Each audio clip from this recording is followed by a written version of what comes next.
wanna feel, wanna fall in love, wanna give it all up. We don't want to lose your control. Are we playing this game? Oh, are we playing this game? Are you too afraid, or are you giving in? Let the games begin, 'cause I play to win.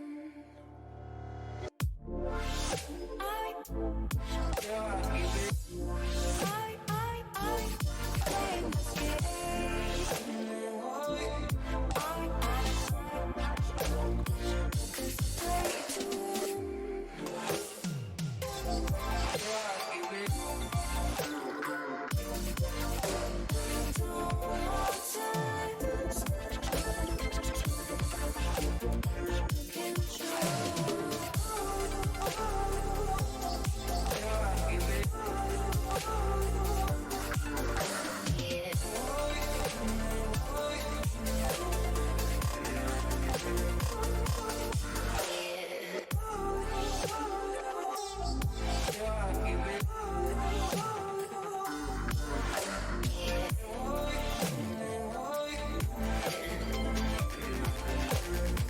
Cause I play to win.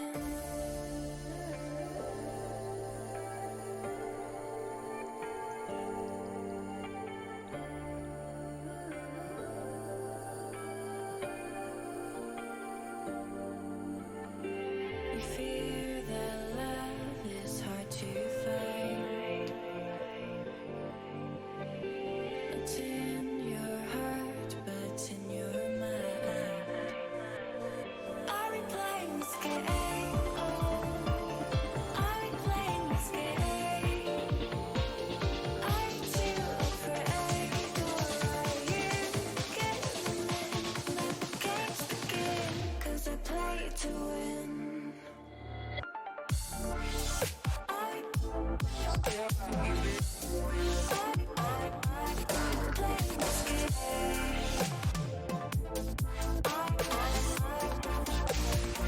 'Cause I play to win.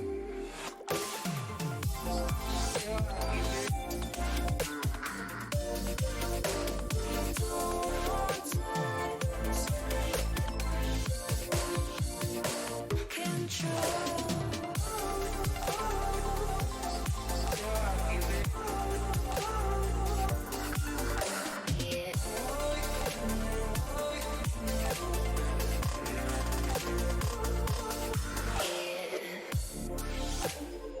Cause I play to win.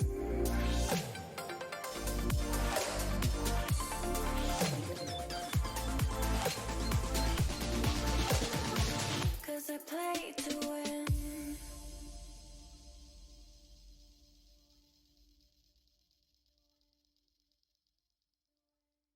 Infinite power, infinite power, infinite power, infinite power,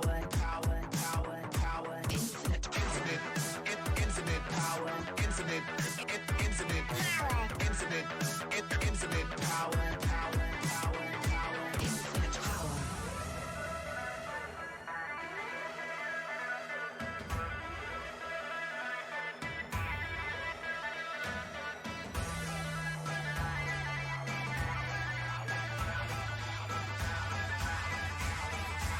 Infinite power.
infinite power, power, power, power, power.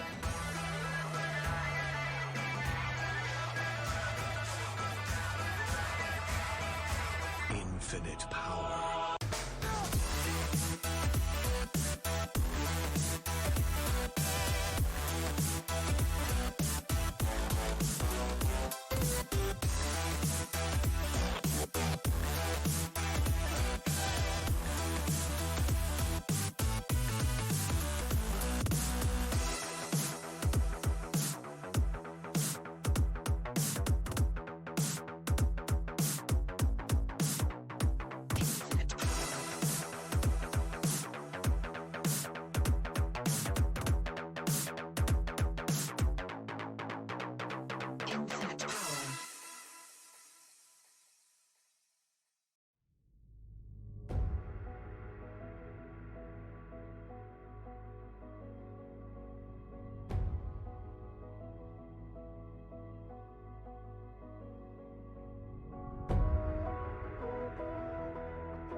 Good evening, Frontier Doubles League. It is me, RhinoBoy11, back again for another night of FDL action. Obviously, it's a very sad thing that it is Sunday. The weekend's about to end, but we are not going to send you away empty-handed because we have 4 games. Yes, that's right, 4 games of FDL action to bring to you this evening. Starting with the Star League. It is going to be the Monkeys taking on the Hammerheads in our first look on stream at Star League this season. Obviously, I cannot do it alone, and you can already see who is joining me, but I will introduce him anyway. Please welcome back to the casting booth. It is Kin. How are you, Kin? I'm doing pretty good. Ready to start off Star League this season. I am so excited for this match. I can't say I know too much about the Monkeys, but decent bit about the Hammerheads lineup. Yeah, I think that is agreed amongst most people. We're not 100% sure about the Monkeys lineup. It seems like they're relatively new to the Frontier Doubles League, but the Hammerheads, these guys have been around for quite a while, and we will go through that as we get in. But this is going to be our first match. Remember, we have 4 for you for the rest of the night: 7, 8, 9, and 10. Very excited. Shall we get things underway, Kin? Let's get them going. Here we go. Game 1, Series 1 of the night is about to get underway between the Monkeys and the Hammerheads. We have Busy, we have Bry taking on Jusha and the champ. FYI, that rhymed. I'm a poet and I didn't know it as we begin this game. Remember, this is Star League. So there are some very, very good players in the server tonight. Busy showing exactly that as he goes up for that one off the backboard, finds the dunk. 1-0 for the Hammerheads early on. Yep, can't start off the season better than that. Took 7 seconds and they're already on the board. Making it look a little easy there. Certainly is, absolutely, as Bry going for that midfield, but Jusha managing to get the better of him. Now the Monkeys are trying to find a direct answer. Great save from Bry to keep the lead for 1-0 for the Hammerheads, and now Jusha with a good demo. Now Champ FYI is going to bring this one forwards. He's got a 1v1. He's trying to go through the air, trying to beat Bry in his own net. Nice save again from Bry. That's the second one in quick succession. Now the Hammerheads are going to try and break. Bry's got this on his bonnet, but the Champ reads that one and he's going to bring this one away. Jusha now trying to send that one. Nice read though from Bry. Keeps the pressure on this Monkey's back line. Bry sends it up, trying to try and get Bry to come down on it, but he's not able to do so. Nice read again, but Jusha's going to be there on the clear, and now this ball's going to kind of fade out into midfield. Nice shot from Jusha. That one looks like it might be on target. Good save from Bry though, as he as he comes up through the air. Champ is going to put that one back in. Another good save from Bry. The Hammerheads defense proving very strong in the early going, Kin. Yeah, they're positioning themselves well. Here's a shot opportunity saved away, but I think the big thing for the Monkeys is they're getting good pressure, so you just gotta find a way to break that. Maybe some demos will provide some pressure for them, but it's a good start for them on offense. Is nice demo coming out from Brian. Now Busy's got a free shot on net, and he is going to find the near post.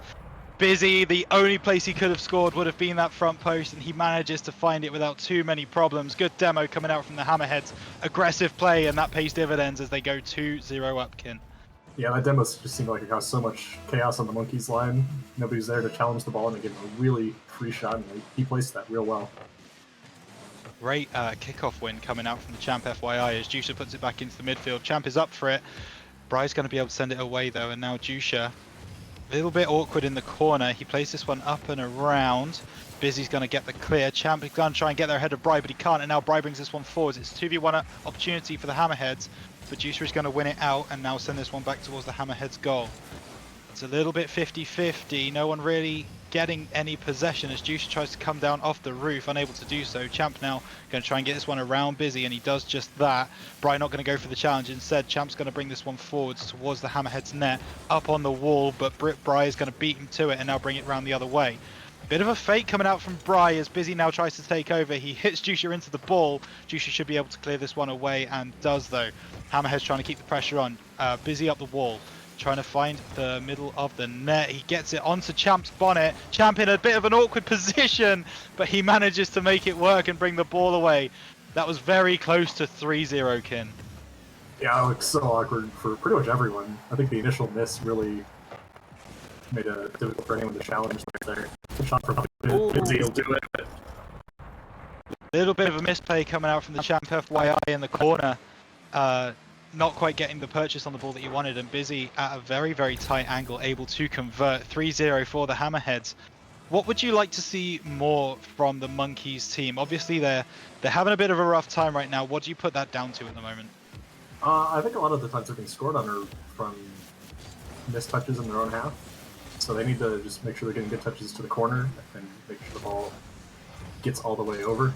Because a lot of times it's just sitting in front of their own net for a second, and the Hammerheads are doing a really good job capitalizing. Absolutely. We will see if that continues now. Jusha playing that one into the corner. Needs to get back though as Brian Busy are on the charge. Good save from Jusha though. Good read. And the champ should be able to clean this one up, and does, pushing this one back towards the Hammerhead's net. Bit of a fake. Bry is there. Can Jusha convert? Busy's up early. Oh, it just misses wide left. And the Hammerheads are going to be able to bring this one away again. Bry looking for the shot that could convert the 4-0, but instead it's going to go right the way back the other end of the field. Champ FYI gets the first goal on the board for the Monkeys in Season 7. And a minute 38. Stranger things have happened, Kin. Oh yeah, plenty of time. I think Bry wanted a demo on the follow there, and he didn't get it, and that just left such an open shot. Really good capitalization from the champ. Absolutely. And he's going to try and do some more work now as he gets that one over the top of Busy. It's 2v1 for the Monkeys if they can make this one work. Champ finds Jusha, plays it into the top left-hand corner. Bry, fantastic save. Aerial into the top left-hand corner. The ball was placed really well. It just didn't have enough power on it to get past Bry in the net. 1 minute 18 on the clock. The Monkeys need to start pressuring, and they need to start doing it now. Jusha, with a fantastic 50, is going to be able to start getting that process underway, but Bry is going to be able to bring that one away into the far corner, alleviate some of the pressure on the Hammerheads defense. Now Champ trying to get the read on that one, unable to do so. Bry rises up above everyone. Great save from the Champ though to keep them in this game. 1 minute on the clock. Champ going to bring this one forwards. Now Busy manages to catch it on halfway. Jusha tries to read it on the wall, unable to do so, and this one's going to drop for Bry. He's going to fire it into the top right hand corner, but great save from the Champ again as Bry keeps the pressure on, playing this ball into the midfield. Busy is a bit far back though. He's not going to be able to support, and Jusha's going to fire this one back towards the Hammerhead's net. 35 seconds on the clock. Jusha trying to find the ball back to his teammate, which could give them the way back into this game that they so desperately need, but it's not going to happen just yet. Back onto halfway. Hammerheads trying to stall out the time, playing it into their corner. Busy, good read from the Champ. Jusha, can he capitalize? It looks like Bry's going to get there first. A little bit of a fake as Busy sends this one back towards the corner. Bry's going to try and get this one around into the midfield, but 10 seconds left, and I think this game might just be done as Champ sends this one back towards the Hammerhead's net. Busy's going to be up, and he's going to get it away from the oncoming Jusha. Bry's going to send it up the other end, and that is going to do it for game 1. The Hammerheads take it 3-1. And that was a bit of a 100% game. I don't think I stopped for a lot of it. And my goodness, the Hammerheads looking real good in this game 1. Yeah, they played solid. Busy made all the shots, and I think a lot of it was down to some of the small mistakes from the Monkeys that I think if they clear that up, they'll be in a lot better spot the next game. For the Monkeys, I think especially it's those touches in front of their own net, getting the ball to the corner, and making sure the Hammerheads can't just keep jumping on the ball. I mean, their offense looked pretty good for most of that game, I would say. I mean, there were a couple awkward passing plays that maybe weren't what they wanted, but I think for the Hammerheads, they just keep doing what they're doing, they'll be in a good spot. It's up to the Monkeys to adapt here and make a little bit better touches. So do you think that's kind of the only thing that the Monkeys need to do is to maybe alleviate some of their mistakes? Because I mean, at this level of Rocket League, it is the mistakes, and they are going to get punished. Do you think it's just a matter of make fewer mistakes, or do you think it's a matter of capitalizing on the Hammerheads' mistakes? I think if they just fix their own mistakes, it'll go a long way. I'm not sure. I think that gets them pretty close to even. I'd say a lot of the clears they were getting were good. It's just those touches, and then the offense is what is going to push them past the Monkeys, I think, in the series, if they can shore up some of their passing plays that weren't quite hitting. We will see if that materializes. Jusha up in the air after the Hammerheads pretty convincingly won the kickoff, and now Champ is going to try and get it past Bry, but he's not going to be able to do that, and Bry is up nice and early, trying to get the flick into the goal. Nice read from Busy, but Jusha is there. Oh my goodness, a little bit awkward for everyone. Champ now going to bring this one forwards. Both of the Hammerheads are back though, but it's still in the Monkeys' favour. That one's going to drop in a favourable position for the Monkeys, but Bry off the back wall, great save from him. As Busy now brings this one forward. It's a 1v1, but Champ is going to read that every day. Not quite up on his bonnet like he would have wanted. And now Champ sending this one towards the Hammerhead's net. Great save from Bry. He is a defensive demon in this game, and that is going to give the Hammerheads a goal at the other end. Bry doing everything in defense, Busy finishing it off, and that is exactly what you want to see from a doubles team, Kin. Yeah, that was really good from them. I think we're seeing the Monkeys kind of press a little bit on offense, right? We've seen like 2 sequences there where they're rushing to get back on defense and not quite in the right spot, and it leads to these really open opportunities for the Hammerheads. So I think that's something for them to look at. It's with a nice flick that might be in. It might be on the second attempt though. Oh my goodness, Busy, that flick was naughty as he flicks it over the top of Jusha, and unfortunately Champ wasn't back in time. Bry manages to find the last touch, and it's 2-0 for the Hammerheads, nice and early. And if the Monkeys aren't careful, this game could get away from them, Ken. Very real possibility. That was the first time we've really seen the Hammerheads pull out a play of their own to get a goal. And I think that's a dangerous sign for them for the rest of the series. They can get those working. Jusha's going to take it up mid, but... Bry is doing everything in defense for this Hammerheads team. He is absolutely everywhere. Every clear he's required to make, he makes it. Every single time he's trying to read a ball off the back wall, he's able to read it, and he is going to do so again. Champ through on goal. He is there once again with the block, as now Jusha trying to bring this ball away. The Hammerheads take a minute. They know they're not in any rush to score goals. They might still just... the line. A matter of pixels separated the Hammerheads from a 3-0 lead and their current 2-0, but it stays at 2 for the minute. Jusha sends that one into the midfield. Champ not quite in a position to read that one, and now he's going to try and get it past Bry, which we know is a difficult task, and Bry stands tall. Busy bringing this one forwards, up in the air, looking maybe for his teammate, not quite. Jusha's going to be able to read that one though and bring it away. Now up in the air, trying to get it past Bry. Bry in a good position, he does make that save once more as he brings this one forwards. Busy gonna be required to do some defensive work here, maybe not. Bry's gonna bring this one forwards. It's a 1v1. Can he get it round Jusha? Not quite. He doesn't quite win the 50 as well as he would have wanted, and now the Champ needing to get this one away for the Monkeys, but Busy sends this one back into the midfield. What a pass! What a shot! Bry with the goal. Busy with the excellent assist off the back wall. 3-0, and the Hammerheads are great value for it, Kin. Yeah, Jusha sitting back posted. He's just like, I don't know what to challenge, right? Because Busy just kept getting more and more touches off that wall, and at some point he just goes, "You have to challenge, but you pick the wrong time and you look real silly." Really good pass though to Busy. Absolutely great pass. As we said, now Bry bringing this one forward. Champ can't capitalize on that one. He's going to go up the side wall. Champ doesn't read it. Bry sends this one into the middle. He's not going to be able to get that second touch like he would have wanted though, and now the Monkeys should be able to bring this one away. Jusha over the top of Busy, still technically won that 50, although it was close. Champ now going to fire this one into the bottom right hand corner and find the net. And Kin, I think I've seen this one before. Hammerheads 3, Monkeys 1. Yeah, no, that looks real familiar. I mean, good job from the Champ to again capitalize on a long goal, but we need to see the Monkeys getting a half-field offense set up where they can actually control the ball, because we haven't seen that a lot this game especially. We saw it more in the first game, but they have not really had many good opportunities at all, and those long shots aren't gonna win you the series. No, they are not. Now Bry trying to get that one around the side. Now Busy takes over. He's looking for that shot at the near post. Good save from the Champ just about. Although it didn't come through the feed, so maybe the ball wasn't on target in the first place. Bry now flying through the air, trying to get it into a position for Busy.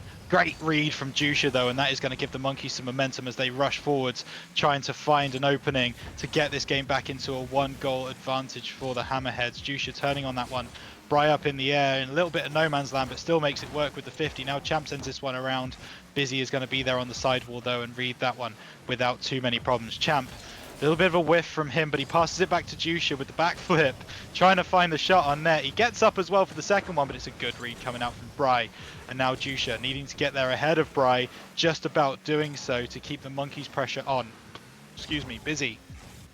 Playing this one up into the air, 1v1 with the Champ.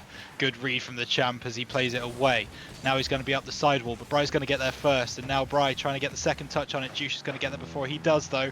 Excellent read from Bry on the sidewall, though, and this could give the Hammerheads a chance.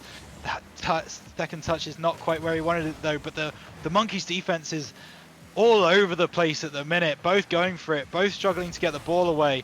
Bry trying to find the bottom left-hand corner, unable to do so. Busy sends this one back in, but Jusha confidently wins that ball in the air, and now Bry bringing this one away. He does get there before the Champ, and now it's a race between Busy and Jusha, which Jusha is going to win to be able to clear that ball. Busy now plays it back to Bry. Bry with the backflip, unable to find anything. Jusha though with the control up the sidewall. His teammate is back in the midfield, maybe trying to get the pass. He is indeed. Champ goes for it, not quite able to find the shot. Jusha's up first. That ball's going to drop right in front of the Hammerheads net. Is anyone there to convert? They're not. And the Hammerheads are going to be able to bring it away. 10 seconds on the clock. It looks like it's going to be 2-0 to the Hammerheads. Busy continuing to put himself about. Jusha looking for some momentum going into the next game, but Bryce says no. Champ puts it back in, hits the crossbar, and it hits the floor. No consolation goal for the Monkeys. The Hammerheads lead the series 2-0. You know, what a fitting way for that game to end. We talk up Bry's defense the entire game, how he's always in the right place. He ends up with 2 saves. I mean, if you're the Monkeys, where's the offense? You didn't get many shots that game. You're completely outshot, and the few shots you did take didn't look very encouraging, I'd say. So I mean, that's maybe a bigger issue than their defense at this point, because you can't win with the Hammerheads playing as good a defense as they are if you aren't getting good offensive opportunities. Yeah, absolutely. And I also think some of the looks from sorry, let me just replies to the guys in the chat. So for me, it's some of the challenges that the Monkeys are going for. They're so far off some of those challenges, and it's so clear to me, at least, that Bry or Busy are going to get to the ball before they do. It almost seems like that communication between teammates isn't quite on point, where they know when they need to go for the challenge and when they don't. Definitely, I think we saw that towards the end. That shot that just kind of fell in front of the Hammerhead's net, right? I think the Champ's going to go for it, and then the ball's just sitting there for a good couple seconds. It's a really good opportunity, but there's nobody to capitalize on it. I think if they can fix that, they might have a chance, but as it stands, Hammerhead's sweep is what I would be saying. Yeah, and this is something that I need to remind the FDL community about. If the Hammerheads win this game, they win the series 3-0. But if the Monkeys win it, they keep the series alive and we go 2-1. Jusha trying to make that a reality as he comes through, looking for the shot. Nice save from who else but the defensive machine that is Bry in this game. Busy now bringing this ball away. Champ going to turn on it, pops it up in the midfield. Bry maybe could have gone for that, ends up not doing in the end, and now Champ's going to bring this one forwards. Pass back to Jusha, gets up nice and early, but Bry, once again, stat padding, I think, for the saves. Busy up nice and early. Bry realizes that that's not going to be a challenge that he can win, and runs back to his own net. Now it's a 2v1 for the Hammerheads. Bry putting that one over the top of Jusha, looking for the bump. Jusha with the save, though. Busy's going to be able to grab this one on midfield and now bring it back forwards towards the Monkeys' net. It's a little bit awkward from the Monkeys. Jusha takes charge though, and he sends it back to midfield. Bry's going to be able to pick it up, but rather than towards the Monkeys' net, he kind of plays it sideways. Shouldn't make a difference though, as Bry sends it up into the air, looking for the second, the third touch. Good save from the Champ, making sure that the Hammerheads don't take an early lead in this one. And now Jusha sends this one back towards the Hammerhead's net. Is it looking towards net? It's not quite. Bry bringing this one around the side. Great challenge from Jusha though, keeping the pressure on, but Busy with the clear is going to mean that it's so difficult for the Monkeys to keep the ball in the Hammerhead's half, and that is something that they need to start doing, Kin. Yep, definitely. That might be on. That's just in. Okay, that's a good start for the in. Monkeys. I thought I was passing it to you with absolutely no danger whatsoever, but Jusha manages to find the top right-hand corner. My goodness. Monkeys take an early lead, Kin. This changes the whole dynamic. Yeah, I mean, they've actually had some good opportunities. And I mean, it's another long shot, but I'd say it was a closer to the set offense they want.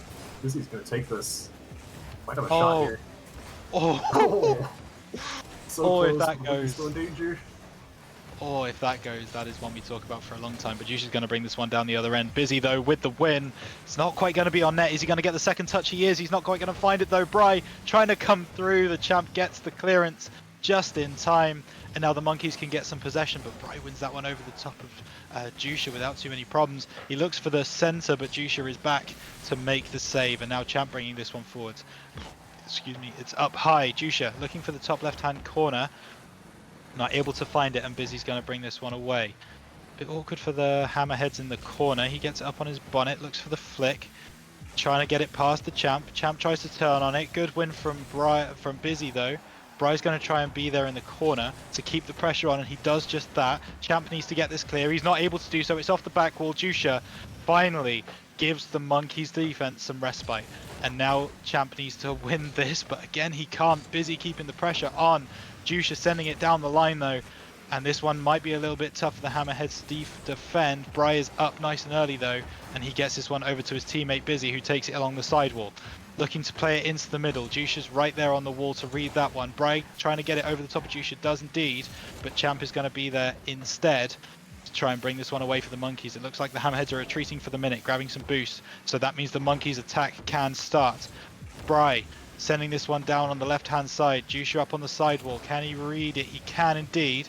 Busy trying to get there before him, and does just about. 1 minute 46 on the clock. Busy trying to find a shot. Champ manages to save that. Bry though manages to stop this counter-attack from coming, and now Jusha's got a bit of work to do. Good save from him though, and Busy sends this one back in towards the Monkeys net, unable to do so. And I don't know if it's the same with you, Kin, but the Hammerheads offense seems a little bit less coordinated than it was in game 1 and 2. Yeah, they're not quite getting the touches they want, I'd say. I mean, they still put a good amount of pressure on, right? But it's can they convert and create opportunities rather than just playing. Well, I almost scored that. I don't understand how, but He did. It's really, can they create the opportunities for their teammate? I think is the big question there. They're not doing quite as good a job. You're right. Jusha. Oh, Jusha reading that one, but Bry with the save. Nice backflip. Champ not quite there on time, and now the Hammerhead should be able to bring this one away. Champ up early though. Pops this ball up into the midfield. Jusha going to put this one on net. Looking for the top left-hand corner. Good read from Busy, sorry, as he brings this ball forwards. Oh, not quite the touch that he would have wanted again. Looking for his teammate, able to find him. Bry now 2v1 in the corner, looking for the middle of the net. He is able to find it. Champ with the clearance. Bry needs to do some work, and he just about wins enough of the 50. That means that the Hammerheads can get back on defense. 30 seconds though. Hammerheads need something if they want the sweep, and they need it very, very soon. Champ bringing this one around the side. Nice double touch from him. And now the Hammerheads are out of position, and that means that they can come up the other end, and the Monkeys can double their lead. 2-0. Game pretty much done. Looks like we're getting a game 4, Kin. Yeah, that was such an important touch from the Champ. If he doesn't get that touch and interrupt the passing play, it's a free goal for the Hammerheads because Jusha's a little wide on the rotation. So he gets a good touch there, sends it all the way downfield, and pretty much solidifies this game. You're right. Jusha now up for this one. 10 seconds left. Busy going to put that one on net. Champ with a good save. 7 seconds. It looks like it is all but done and dusted. Jusha maybe wasting a little bit of time, going up for a little bit of an aerial, looking for the second touch. Gets bumped by Bry, and it looks like the guys are going to try and keep this up, and they do just about. That one's going to drop in the midfield though, and Monkeys take game number 3 to make the score in the series 2-1 in favor of the Hammerheads. Was there enough in that game to make us believe in a potential Monkeys reverse sweep, Kin? I'm not buying yet. I don't Okay. I don't think I saw enough like offensive pressure from them, right? Because one of their goals was just a long shot, the other one is a long clear. So they still haven't really gotten that midfield offense going. If you're the Hammerheads, though, I think you're a little worried because you saw Jusha actually really stepping up there in that game. He had been pretty quiet the first two, but Yeah.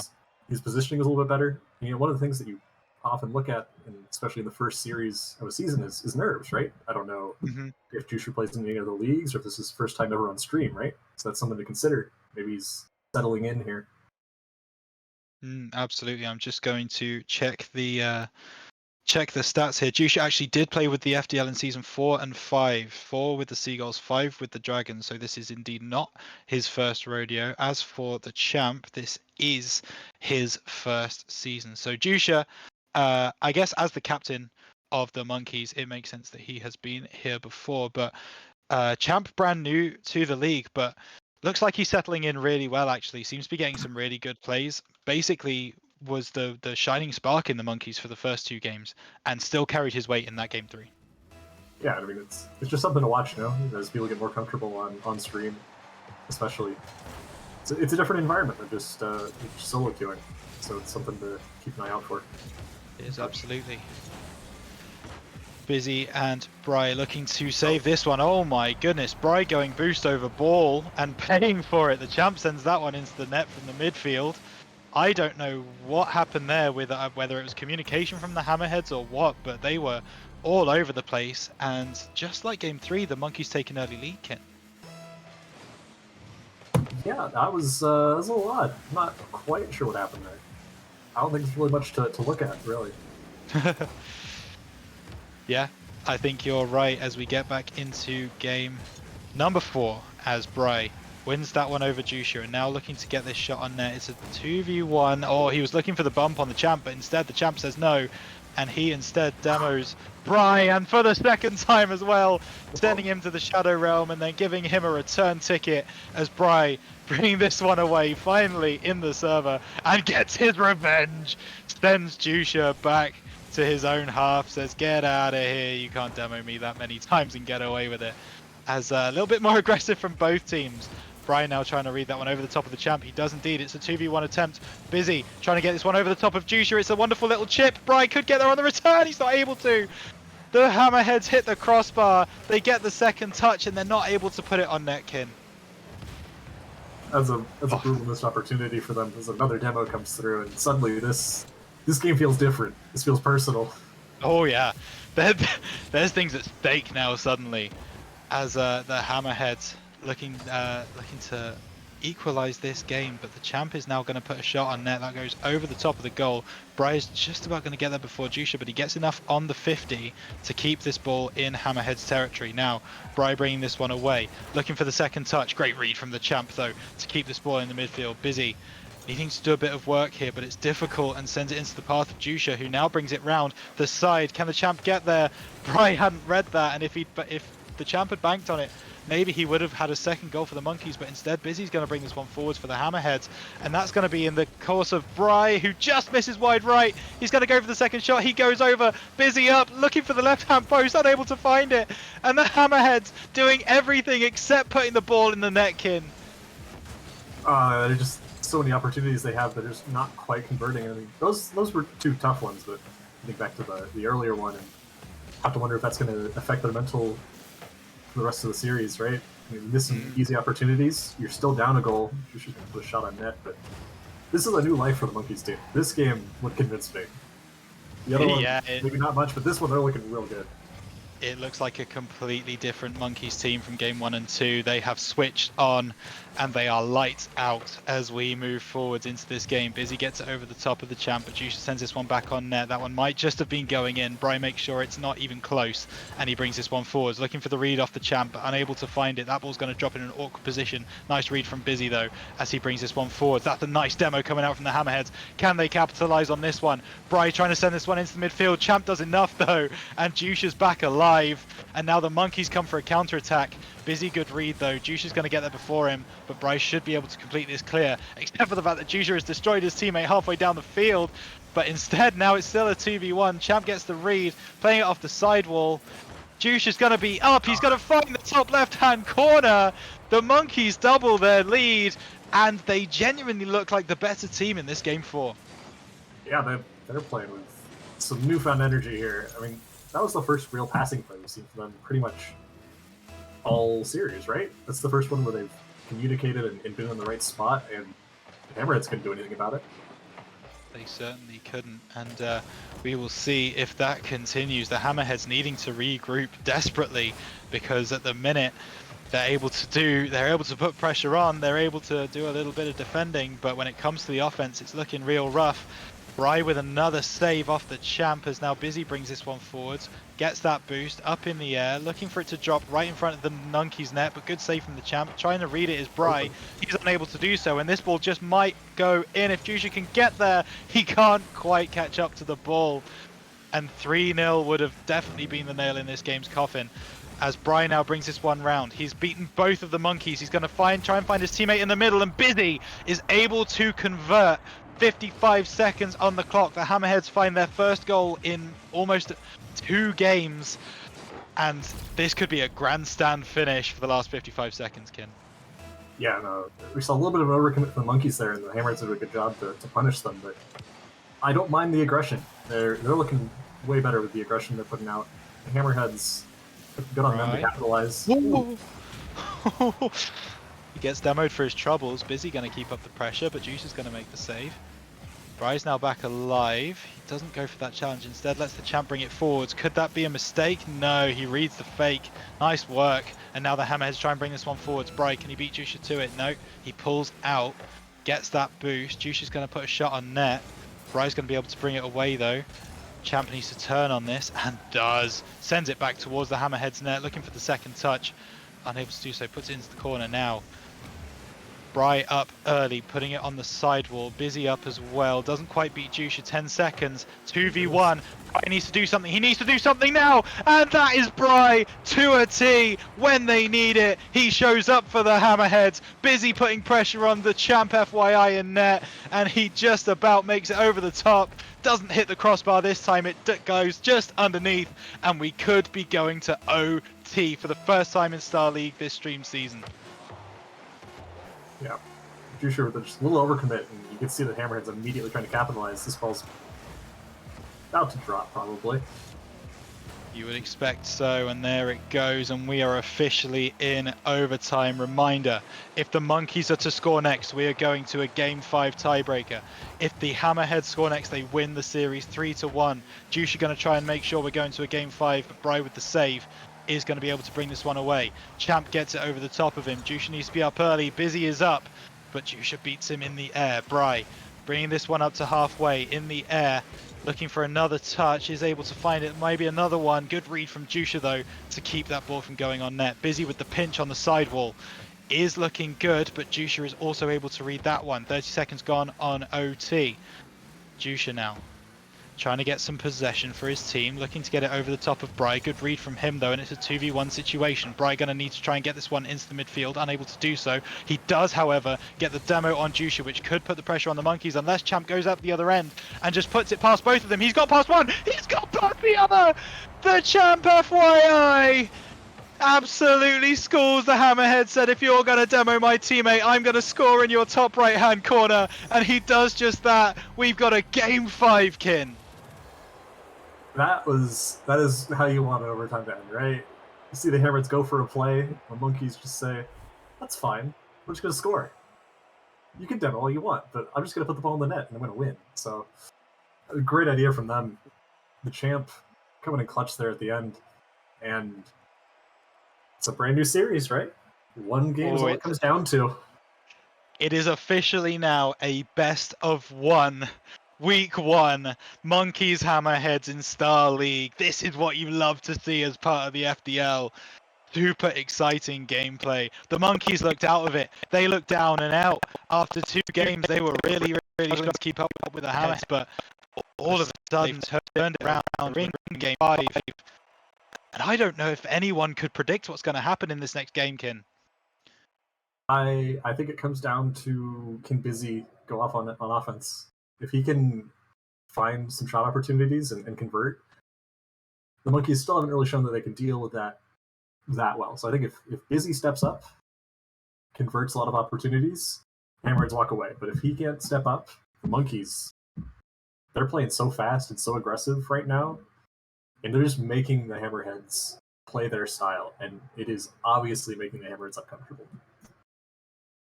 It really is, and we will see if they are able to put this game back into their control, or if the monkeys can complete the fabled reverse sweep. We will find out in the next 5 minutes of Rocket League. It begins right now. Jusha trying to put that one on net. Champ FYI gets a demo right off the bat. He's a monkey for a reason, folks.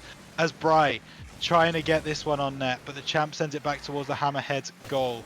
And now he's up in the corner. Nice read from Busy on the sidewall though. Bry bringing this one forwards. Jusha with the stop to that, but Busy sends this one on. It looks like it's headed for the top right hand corner. It drops. Last time the Hammerheads went up early in the game, they won the game. Is that going to continue in this game 5? We'll soon see. Yeah, I mean, I think the monkeys, you gotta watch the spacing. When they're getting too close to each other, that's when the Hammerheads are able to capitalize and really punish them. So it's watch the spacing and make sure that you're giving your teammate enough space to go for plays. We saw it there, they're real close. Good shot from the champ. It's gonna force the boost out, but just make sure you're spacing right if you're the monkeys. Speaking of going for plays, the champ went for a play there. It was a good save though from the Hammerheads. Now Bry's going to bring this one forwards. On the right hand side, champ good read, gets that 50, and now Busy's up though. That one looks like it might just about drop. Good save from Jusha though to keep the lead at 1. Champ going to try and get this one round Bry, who's been excellent in defense all series long, and he continues to be that. And now bringing it forwards, the champ takes him out. Chris has taught these guys very, very well in the dark arts of Rocket League, and that continues to be the case. But Bry manages to send this one away, looking for the read off the sidewall, not able to find it. Busy in a bit of a tough spot now, as the monkeys have a bit of pressure. Jusha plays that one on the sidewall. Bry's going to get there first though and bring this one down forwards. It's a bit of a 1v1, but Champ should have time to get this one clear, and does. Busy on the sidewall though, able to read it. Bry looking for the bump play, unable to find it. Good read from Jusha to send this ball back to midfield. Now Bry looking for some aerial antics, unable to find it. Good save from the champ again off the top wall, unable to read that one. Busy sends that one on net, and he is able to convert. The Hammerheads take a 2-goal lead, and from out of absolutely nowhere, the Hammerheads from the first 2 games has reappeared. Yeah, I think Jusha got caught off guard a bit there. He was expecting the champion to clear, but a good bump from Bry, I think, really ruined that plan, and then just a little awkward in your path. Not a lot you can do. Good 50 from Bry. Excellent read from Bry, and he might pay dividends as he puts this ball back into the midfield. Busy not quite able to get the shot though, as the champ went for the save, and now Jusha trying to play this one over the top of the Hammerheads defense, unable to do so. Oh, champ didn't quite bank on both players missing that one. Ball's going to drop, and Bry's going to be able to bring it away. Nice pinch from him as well. This one's going to drop right in front of the monkeys' net. Can Busy convert? He can't. He puts it wide left, and now the monkeys try and bring it away again. That one is just going to miss wide left again. Bry on the sidewall, been so good with these reads. Bit of a fake, sends the champ moving, and that one is not quite going to be on net, so the monkeys might be able to reset on defense, and they do indeed. Jusha bringing this one forwards, but Busy on the sidewall, able to get some work in, but champ with the half volley, sending this one back towards Hammerhead's territory, and now he sends this one into the middle of the pitch. Jusha up nice and early, but you're against 2 Hammerheads. It's a double commit, but it works out for them. And now the Hammerheads have lost possession. Bry trying to get this awkward for the champ. Does just about that. This ball's back into the midfield under the control of Jusha. Busy sending it into the corner. Nice read from Jusha though, and that one might just be on net. It's not quite, and the champ, oh, misses wide left. What a chance that was for the monkeys to cut the deficit in half. Really good opportunity, but now the Hammers have a counterattack. Pass from Bry. He fakes the pass, Busy capitalizes, and that might be it. Still time, but it's going to be real tough for the monkeys.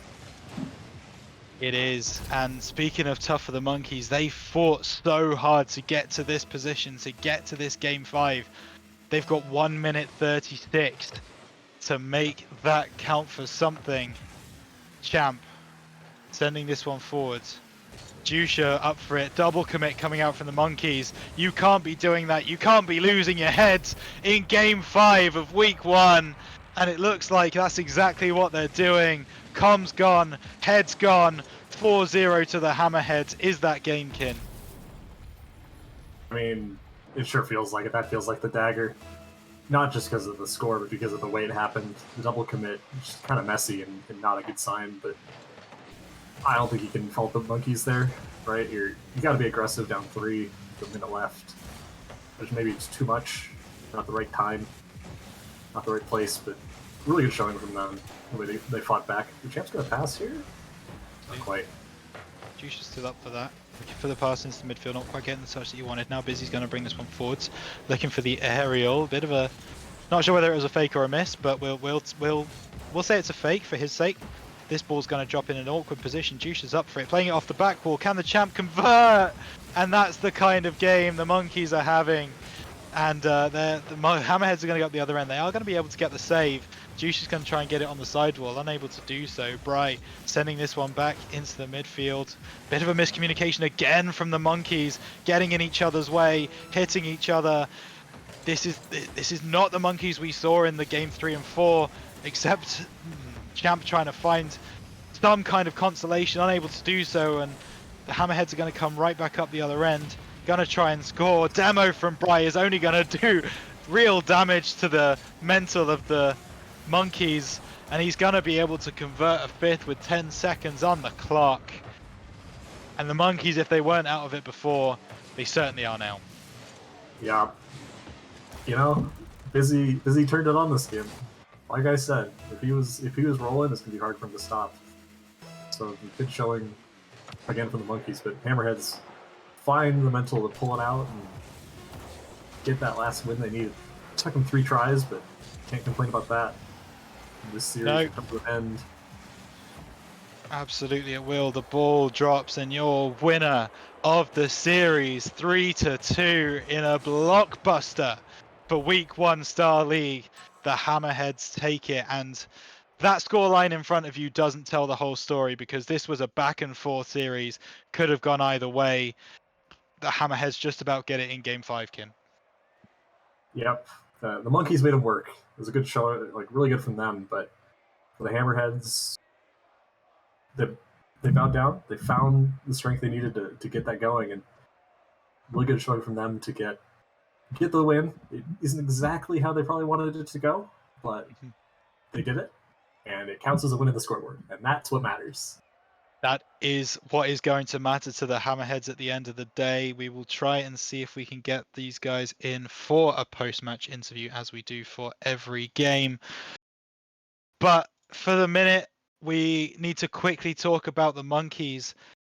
Their mental to not just collapse in Game 3, to bring it back to a 5-game series, is something that I am super, super impressed with, and will do them wonders for the rest of the season, Kin, right?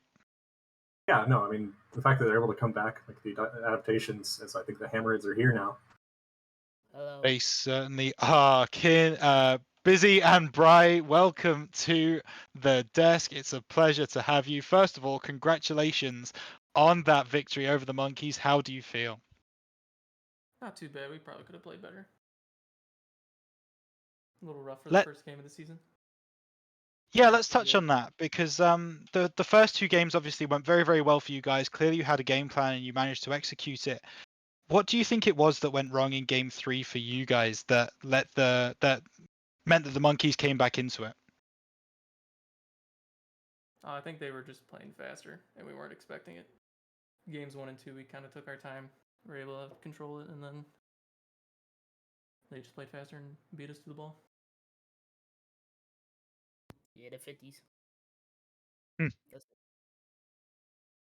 Yeah, think those- the 50s in total. I also want to talk to you guys about that game number 5, because once you get to that Game 5, it's a really difficult position to be in. You know, you've won the first 2 games, and all of a sudden the Monkeys get 2 back, and they've got the momentum, and they're feeling like they're really good. Was there anything in your guys' mental that meant that it was difficult to play that Game 5, or was there something that switched that you guys kind of turned it around?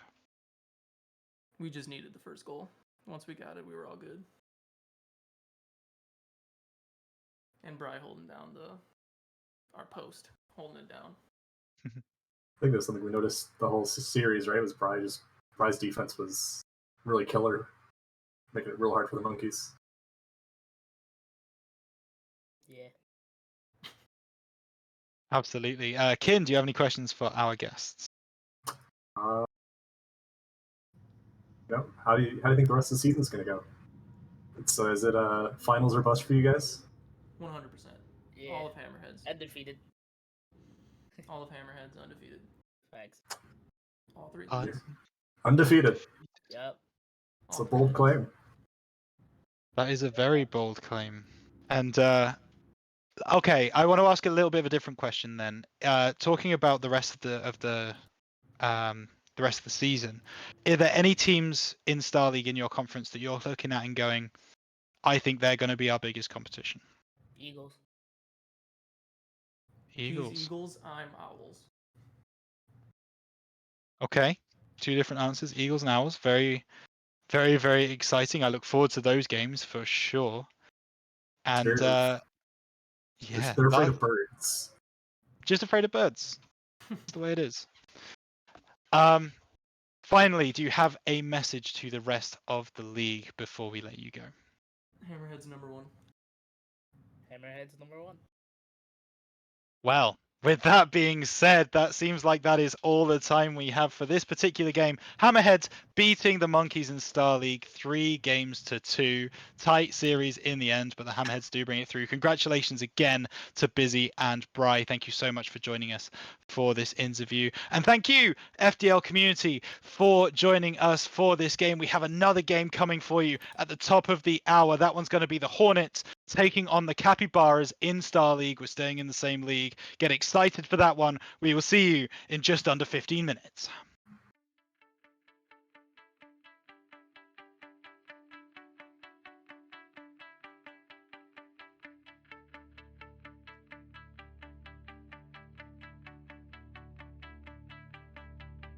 Dancing in the shadows, waiting for new light, being with you, and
Not in your heart, but in your mind. Are we playing this game? Are we playing this game? Are you too afraid, or are you giving in? Let the games begin, 'cause I play to win.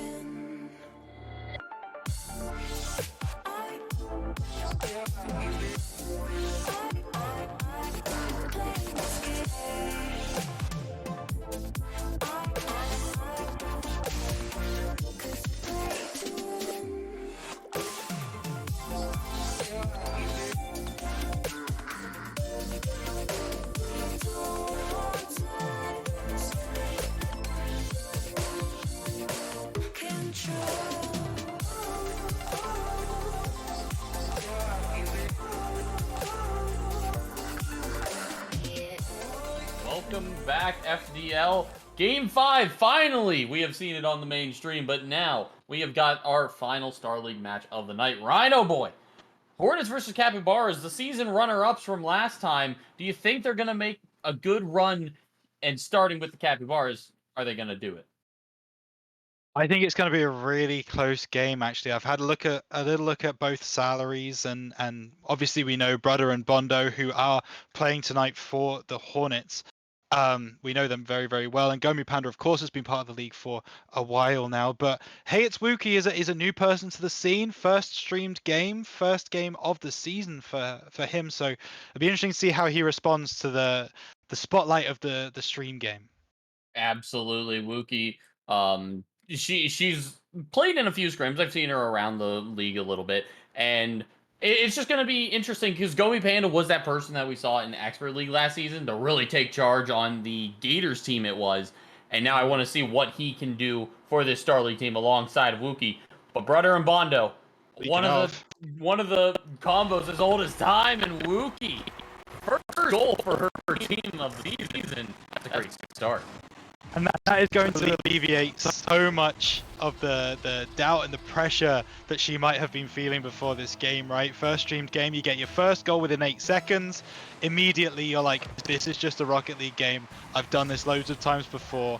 Absolutely no stress. So that's going to do wonders for her mental. Absolutely. And Gomi around one, Brother. Last back to deal with it. Gets the beat there. Wookie backwards in net. That's not a great place. Crossbar down and out. Bondo follow-up shot. Wookie's got that save. And Gomi Panda, not a lot of space to work with. Bondo getting that turn. Pops in the middle, but it's too close to the defender. And a huge missed touch sends it all the way back down into their own half. Brother having to pick it up. Uses the wall to his advantage. Tries to take it up. Gets the boost.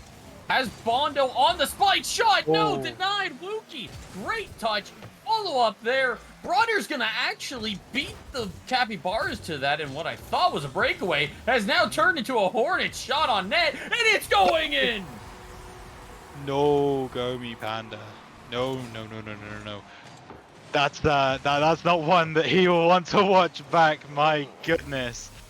As doesn't quite get the flip that they would have wanted, and all of a sudden we're tied up after a little bit of a misplay from the Capybaras. The Hornets are going to say that every day long. They might score it. Oh my goodness, Bondo probably should have converted that kickoff goal. Unable to do so, and the Hornets, well, they're on top right now. Absolutely, that's save from Gomi Panda. It was going wide. It's unfortunate turn of events, but they don't get punished again right off kickoff. Huge booming clear. Brother dumps it in the corner. Gomi Panda pre-jumping him, goes to the ceiling and gets nothing more from it. It's a risky play, especially when Wookie's sitting back, having to wait for it to develop. That's a good beat, though. Only has Bondo to deal with now, but it's just dumped into the corner. No read there. Brother finally slams it himself. Gomi, nice. Quick cut. Could be something for the Capybaras. High, Wookie's back post. Shot's not there. It's a whifty. It certainly is a whifty indeed. Wookie, and I believe it was Brother at the back post, unable to find the shot on net, but signs of life from the Capybaras. They're bringing this one back into their control as Wookie picks this one up in midfield, and this game is pretty even. I'm not sure which way it's going to go. No, both teams are knocking at the door. They are ringing the doorbell almost to the point of breaking the door down itself, but no one is actually getting through, and it is just a matter of time. Does this break at any point? The dunk, Gomi, they keep getting by the defense, but there's nothing there. The bounce not good enough. Bondo right back the other way, beats Wookie to that one. Now Gomi threatened the bump, but the save comes through, and the bump on the rotation opens up all this space for the Capybaras. Good fake there. Gomi does it all himself. Back it's just wide. That's it. That's the clip. If he hits that, that's the clip. Bondo's going to try and come up the other end and make him pay for it. Unable to do so. Brother finds this one back into the midfield. Another whifty between him and Wookie. But oh my goodness, Gomi Panda, what a play that so nearly was. Oh, but talk about nearly plays. It's off the crossbar. It's saved by Brother. It's so close. It's so far away. Brother on the angle. Midfield, but Wookie's got it back into the corner. Gomi doesn't get the boost grab. Brother gonna take his second chance. Flip reset, but the ball gets away from him. Bondo waiting in that midfield. Just slams it in the corner. Has to work with this angle, but Gomi's already got the read on it. Down to the final minute 30, and other than that first minute, it's just been back and forth. It really has. Both teams desperately trying to put the pressure on. Bondo with a shot on net. Great save from Gomi Panda. Capybara is having to soak up a lot of pressure right now, but the Hornets are going to back off, get some boost, and that might give the Capybaras a chance to get up the other end and get the ball towards the Hornets net. Getting down to the final minute, very rarely do you see defense winning games, and it might just be the recipe for success here. Gomi with a long clear, but Bondo shuts it down. Finds Brother, back pass to the side. Bondo back to the wall, but Gomi shuts it down. Pushing it to midfield. He's by everyone. He's just gotta get it in. And he does. Gomi Panda has deserved a goal since like the 4th minute of this game, and I'm so happy that he's been able to find the top left-hand corner on that one. Just denied post, denied on the left-hand side of the goal, denied on the right-hand side of the goal. The Capybaras take the lead with 42 seconds to go. Can the Hornets equalize? That is the question. They scored the first. No, they did not score the first No, goal. they What did am I not. talking about?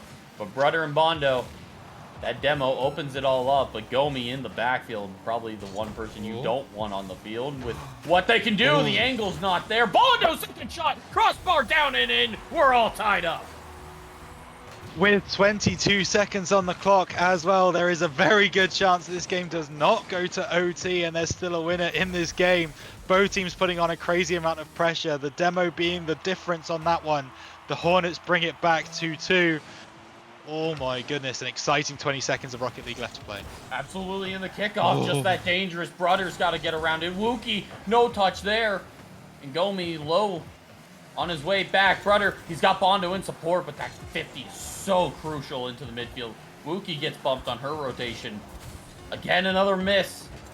Bondo alone in support. Capybara is going to let it drop. Overtime for the first game. We love an OT. We love an OT here in the Overwatch League, and certainly in Game 1 sets the mood, sets the tone for the rest of the series. Gomi Panda going to try and do just that. That ball was destined for the net, but Bondo with a good save, and now we're trying to pick it up on midfield. Which team is going to have the mental? Which team is going to not make that critical mistake to let the other team score? And it's going to be the Hornets. They find the bottom right-hand corner. Brother at a very, very difficult angle to score from. Wookie unable to find the read off the back wall. The Hornets make them pay. The Hornets win Game 1 after it looked like a tough game for them to come back from, Chris. And that rotation on the back wall from Wookie was rough. They had Gomi challenging on the side and, you know, just slams off the ceiling and it's going straight down. It's a very difficult place to read it as, but that back post rotation isn't always accessible. You work with what you got. The Capybaras, they looked phenomenal in that first game. I mean, it went back and forth for a solid 4 minutes, and it went into overtime, so that doesn't mean anything for the rest of the series. I still believe in this Capybaras team. But there is some, you know, issues on both ends of the field that everyone can fix. Yeah, and I think with a game like that, that's kind of okay for both teams. They're going to reflect on that. They're going to go, right, okay, you know, that was a super, super close game. Both teams know that there is things that they need to fix because of that fact. And so the Capybaras are going to come into this next game trying to tighten up a few of those problems. The Hornets are going to be doing exactly the same. And I think this game sets an incredible precedent for the rest of the game because these teams are so evenly matched. You know, it's all going to be down to those mistakes. We talk about it so much in the FDL. Whichever team makes the fewest mistakes at the end of the day is likely to win the game. So certainly in Star and Elite League, which we will see a little bit later on tonight, and we'll see which team is able to bring out game number 2 as we get into the action right away. Brother, almost setting the example right away, and Bondo does, finding the bottom left-hand corner. Early start for the Hornets, but oh no, I'm sorry, I was going to say we've seen this before, but we haven't. This is the first time the Hornets have taken the advantage in this series. We'll see if they're able to make it stick, Chris. Yeah, Brother doing everything in his power to get that one into the midfield, and Bondo there to clean it up. Gomi Panda just not enough in the tank on that last play, but gets 100 here, misses the flip reset. We'll have to start over. 50. Bondo trying to push it out towards midfield. Wookie run interference, but it's right back up to Bondo. Gomi credited with the save over 1. He's got a breakaway opportunity. Can he find the angle, though? It's a little wide. Bondo with that touch. Wookie was diving in for the shot, but at the very last second, I don't even know where Bondo came from. But that touch, ever so crucial. But the Hornets having to give away possession for this one. Not a lot in the tank. Bondo, huge 50, if I might say so. Oh, and that dump middle is perfect. But Brother, not expecting it. It's going to give some respect to the Capybara's defense. Past 1. Bondo, 1v2 situation. Popped up high. Wookie, where is she for the shot? Gonna not be there. Brother gets bumped, but Bondo picks it back up.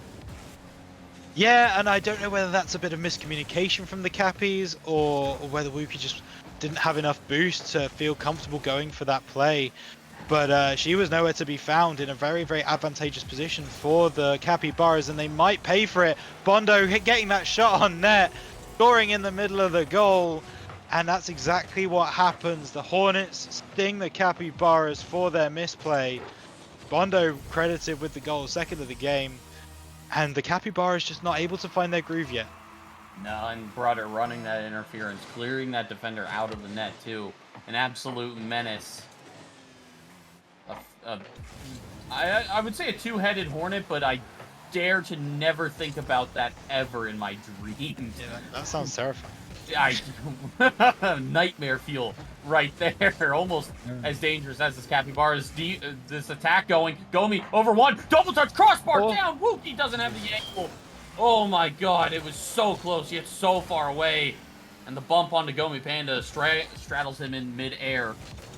Brother flicks over one. Wookie doesn't get the touch though. That was the opportunity for the Cappies. It really, really was. You've got to be capitalizing on those kinds of mistakes, and they're just not able to. Gomi Panda looking for this shot, unable to find it, and it's just not clicking for this Capybara's team. Everything that should be going right for them is going wrong somehow, some way. Brother is going to try and make that point exactly. What a flip to reposition that ball, get it going on target. Wonderful from him, but it's a rough game for the Capybaras.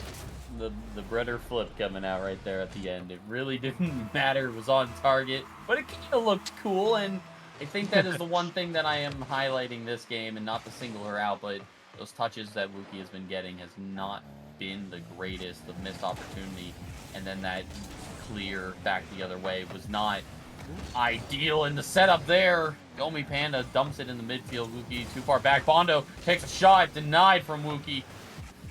Wraps it around the side. Brother meets her on the wall. Bondo shot low to the bottom left. Nobody can get there, and the Hornets running away with this game. And now it's all about trying to refocus for the Capybaras, right? It may be that what we were talking about in that first game, where it's Wookie's first game, she's new to the stream, maybe that is starting to get to her right now, realizing that, you know, there are some people watching this game, and maybe there's too much pressure, but You know, she needs to kind of try and shake that off. She's got 2 minutes now to try and get something going, and that's exactly what they do. A nice passing play, a bit of a fake. Gomi Panda not going to be able to get on the end of it though, and the Hornets are going to be able to go back down the other end and get a clean shot on goal without too many problems. And the Capybaras need to do this. They need to be pushing forward, being very aggressive, but this is the risk you run. You are going to get caught out on the return. Hornets taking this game, I don't think there's any doubt about that, but the Cappies need to lock in and try and get some momentum for game number 3. I don't know why I thought Brudder was the defender for the Capybaras, but that confused me so much. And 6-0 on the kickoff. Incredible pressure from the Hornets in this game compared to how we saw last game go. And you know what? If you want to think about it this way, this is the finalists from last season. It's the same exact team. Brudder and Bondo, I believe they were the one duo to win a game in that grand finals against the Rams. So they already are a very tough duo, not to mention all of last season, but now you're coming into it at the start of this season. They're still hot. They still know how each other play. Gomi and Wookie, they could be getting accompanied, you know, just used to how they can rotate around themselves. And 7-0, I don't know why I keep getting these blowout games, Rhino, but it feels like every time I've been commentating, it's just happened. It's, oh man, maybe I'm just a bad luck charm for some team. So the Capybaras win the next game. We're gonna get 4 at least. We are, and we looks like we might be denied the Brazil. There it is, as it's now 8-0 for the Hornets. And I mean, the Capybaras are mentally checked out of this game. They have been since it was maybe 4 or 5-0. And that's kind of to be expected in these situations. You need to be aggressive. You need to be going for 50s that maybe you wouldn't normally if you were in a better spot.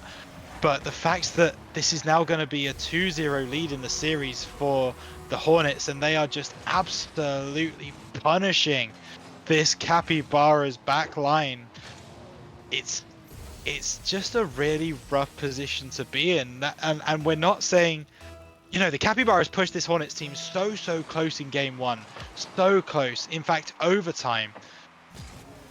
And we're just seeing a complete different look from the Capybaras. Whatever they tried to work on, whatever they tried to fix, it has not worked. Gomi Panda does get something going back their way.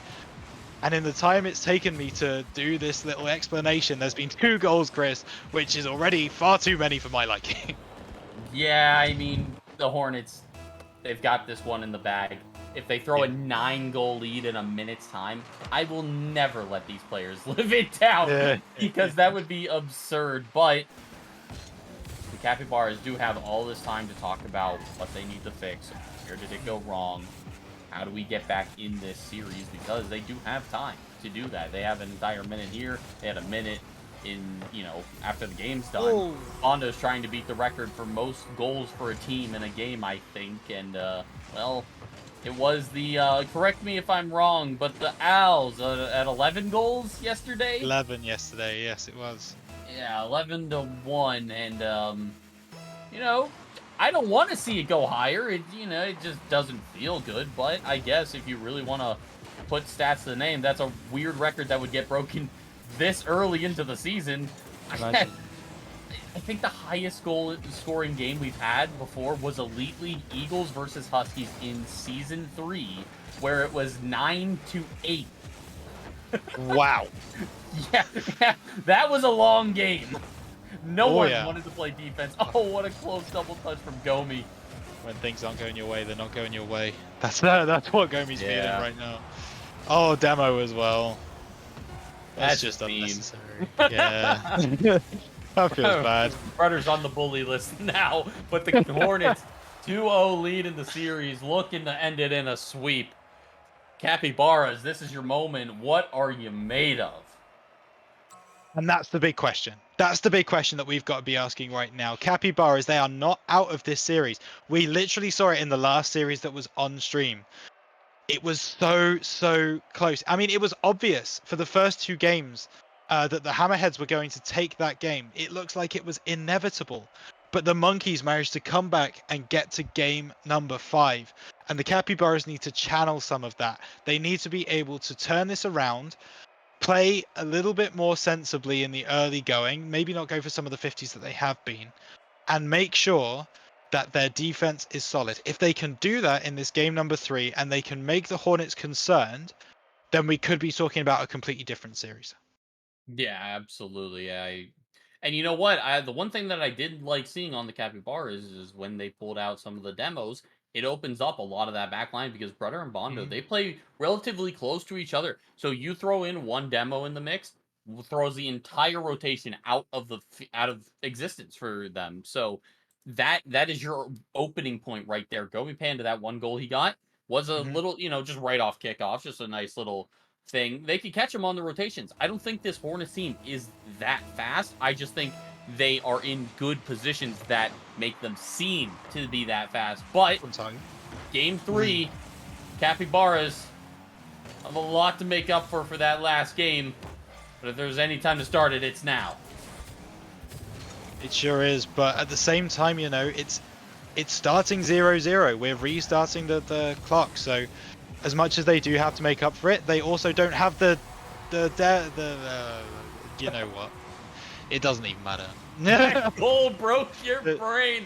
The 50 was too much IQ on it.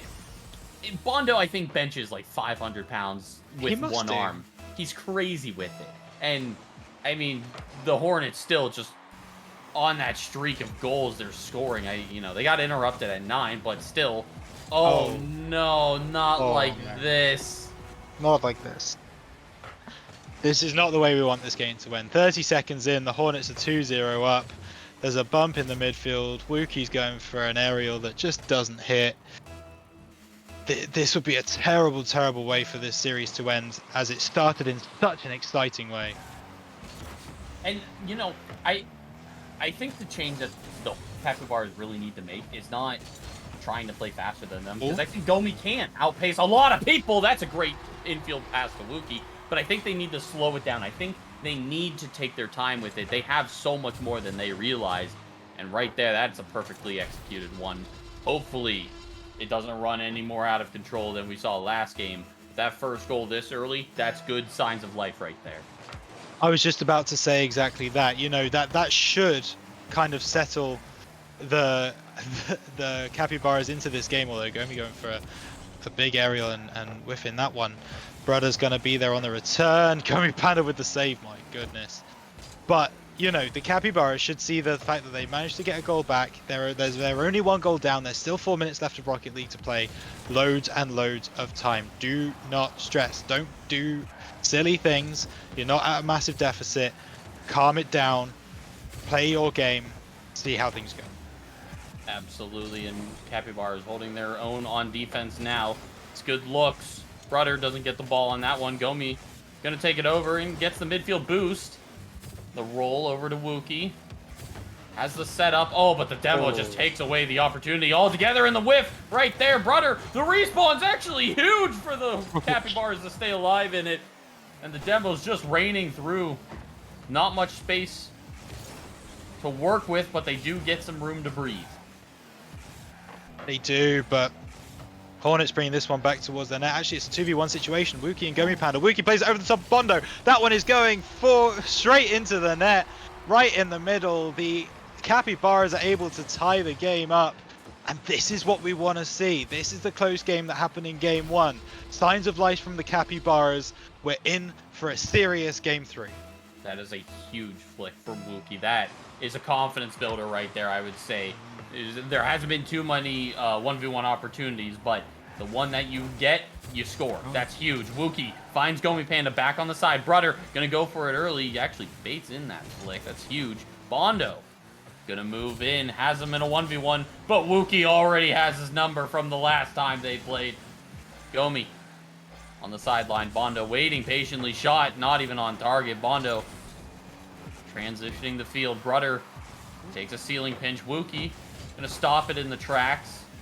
But it's Brother using that momentum to keep it going. Bondo shot, good, and the Hornets get the lead back. Great team play from Bondo and Brother. Brother up the sidewall, seeing that it was a little bit of a double commit from the Cappies. No one's in net, sending it into the midfield. Bondo could not miss from there. Powers it over the line. 2.5 minutes on the clock. half of the game left. Cappies need to answer back very, very soon. Absolutely, and I'm going to take a moment to recognize this pun that I had. Brother and Bondo, both starting with the letter B. They could be called the B team right here because it's also in relation to the Hornets. And back to our regularly scheduled program. Gomi Panda, huge first 50. Doesn't get the flip reset on that though. Brother, back the other way. Has a flip to work with, but not a lot of boost. Gomi taking it slow, early flick, trying to bait out Bondo, but he doesn't bite. Dumps it in the corner. Gomi, again, around the side, with running interference on that sidewall. Wookie gets it back middle, but Gomi, low on boost, opts to rotate out. Capybaras, 100 seconds on the clock, huge 50, but Brother right back in rotation. So close they play to each other, and they always come away with something. Wookie, that's a good touch. It's dangerous across the net, but Brother wasn't expecting it. Winding down to a minute. The Hornets sitting comfortable with that lead, but Gomi Panda in the 1v1. Bondo, 50, it doesn't go well. Gomi, still nothing. Denied with the demo, and it's rolling down the other way. This game is so close. It's a game of very, very fine margins. Gomi Panda's had a few chances. Wookie's had a few chances. Brother and Bondo have gone up the other end. They've had some chances as well.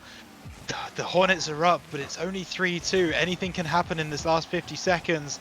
And the Capybaras are hoping that the one thing that happens is a Capybaras goal. 40 seconds. Capybaras just cannot buy any space. What a F50 50.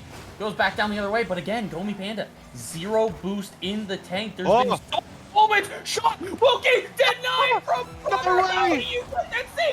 Again, Bondo and Brother back the other way. This Hornets team will not break. That should have been the equalizer. That should be us going to overtime. But the Hornets defense stands strong. They are able to get that ball away. I bet they are freaking out in VC, but it looks like that's going to be enough with Bondo putting the exclamation point on the third game. The Capybaras are going to feel hard done by, but the Hornets just about put it through. And the Bondo getting that goal, giving Gomi no space to react with it, kind of shows how this series developed after that first game. The Hornets did not give the Capybaras anything to work with. Come away with not even denied at 0 seconds. Hornets with the first sweep of the season on stream. They look to continue where they ended last season, almost dominating teams. It was very close from the Capybaras, but the Hornets, my God, what a performance. It was really close from the Capybaras, and I think that's important to note. I mean, you know, you're going up against the finalists of the previous season in week 1, and you're pushing them to 2 super close games that could have gone either way, 1 to OT. That's fantastic signs for this Capybaras team. That shows that they absolutely could do some serious damage to a lot of the teams in this league.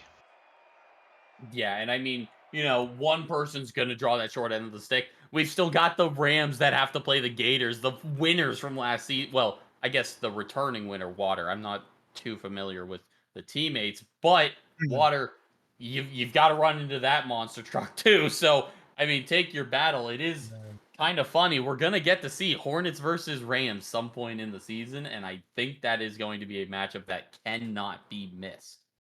No, absolutely. You will want to tune in for that game. That one should be super, super exciting.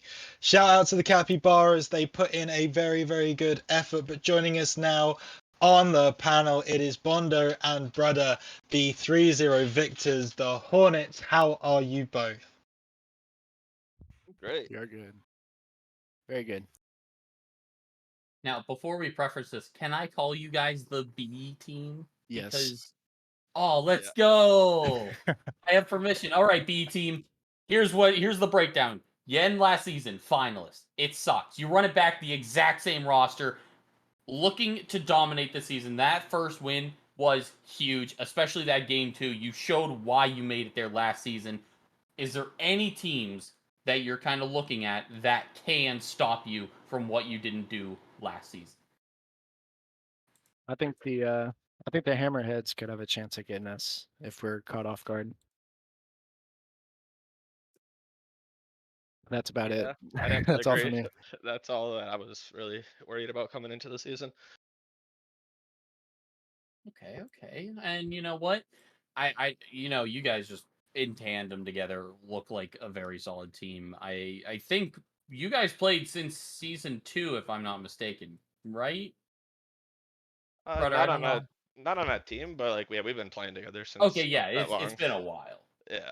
I mean that the whole game it kind of looked like a chemistry clash. You guys just knew what you were gonna do when you were gonna do it, and that's I think what the capybaras need to develop. You guys so in sync. I mean, are the comms just kind of everywhere, or is it just kind of lighthearted because you have been together so long?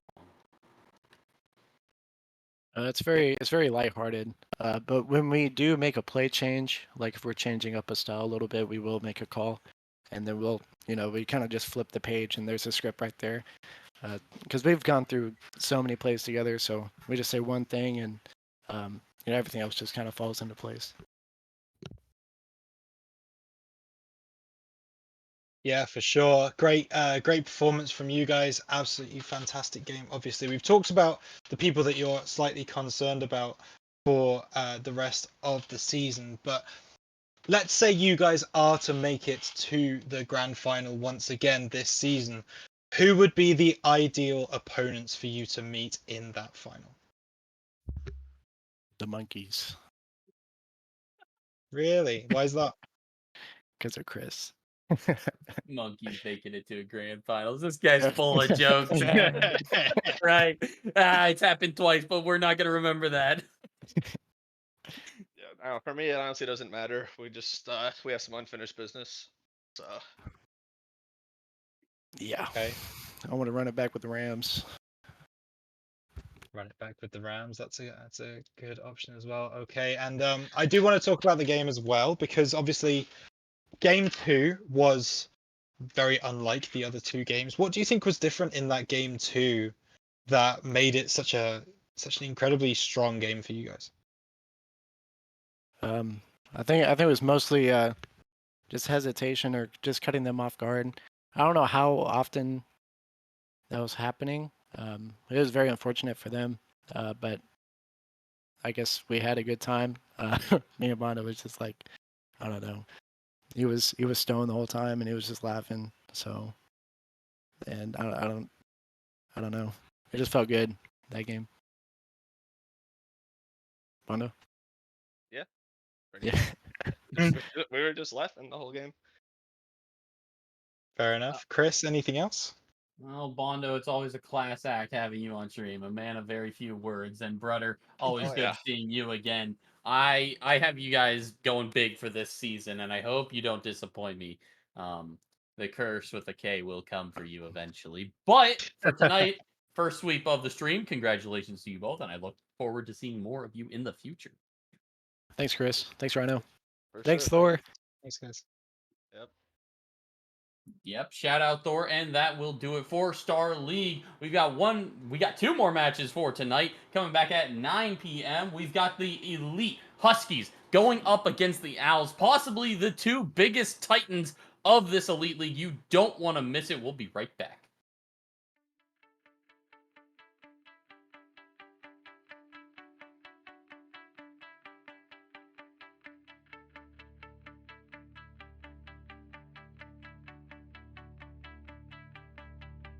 Dancing in the shadows, waiting for new light, being with you. And this new sunrise is upon us. A new sunrise is all we need. New sunrise.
I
power, infinite, infinite power, infinite, infinite power, power, power, power, infinite, infinite, infinite power, infinite, infinite power, infinite, infinite power, power, power, power, infinite power.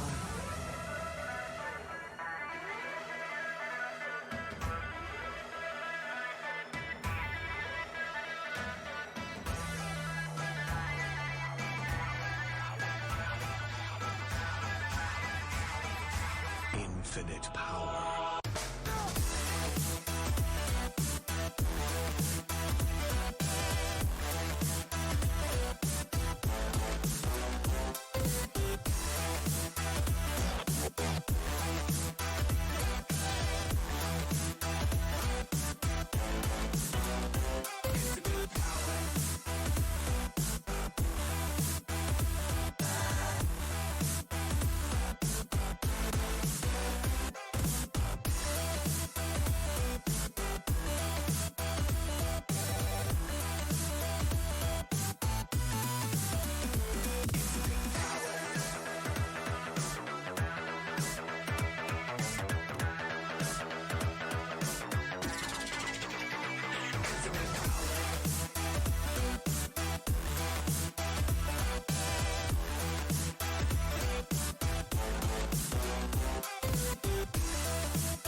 Infinite power.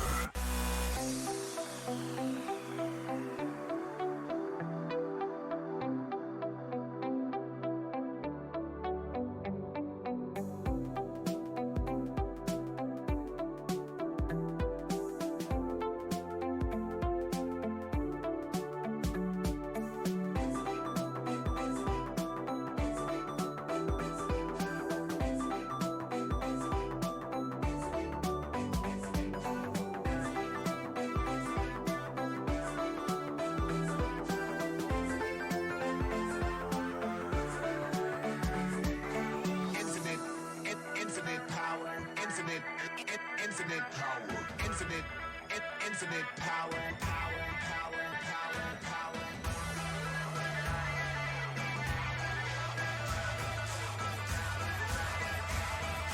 Infinite power.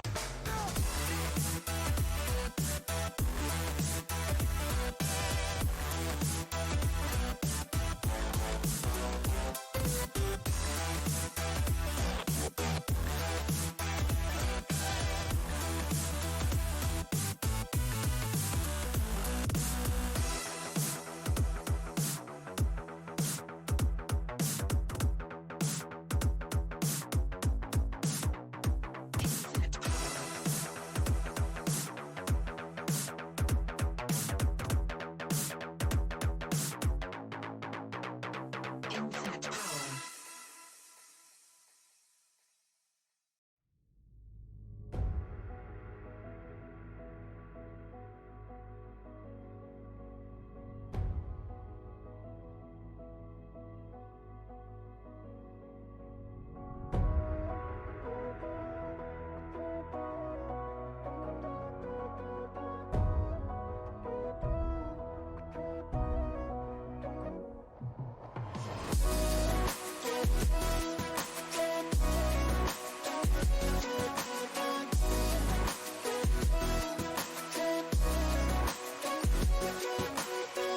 We used to think our words were gold, that our blinded hearts could withstand cold. We were catching diamonds in the rain, letting precious water through the drain.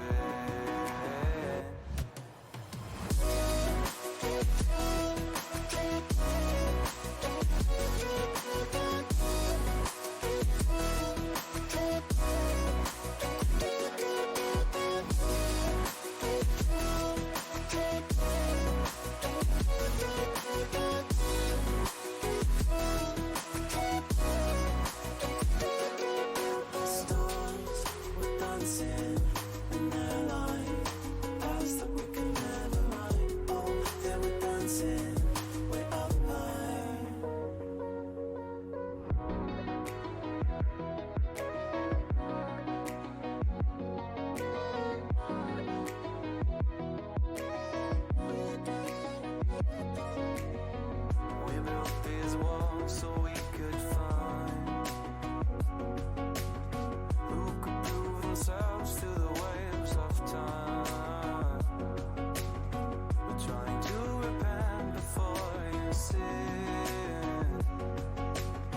It's like giving up before you begin. Start with dancing in their line. That's the we can never run. Oh, they were dancing way up high. Stars were dancing in their line. Future we will never run. Dirt on our feet was bone dry. It was bone dry.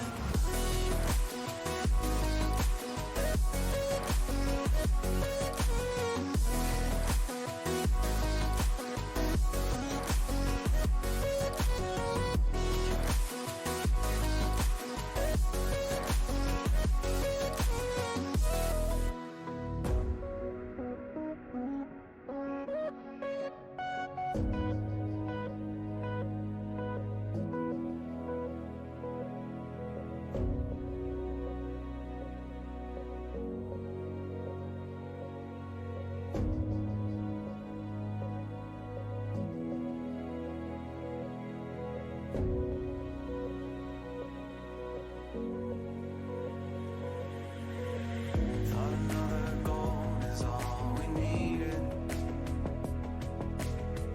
Taking second chances till we bleed. And when all the love had been depleted, we had but no choice to concede. As the stars were dancing in that line, past that we could never run. Oh, they were dancing way up high. Stars were dancing in their line. Future we will never run. Dirt on our feet was bone dry. It was bone dry.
everybody. It is done with the Star League, and we have gone to the top of the tier.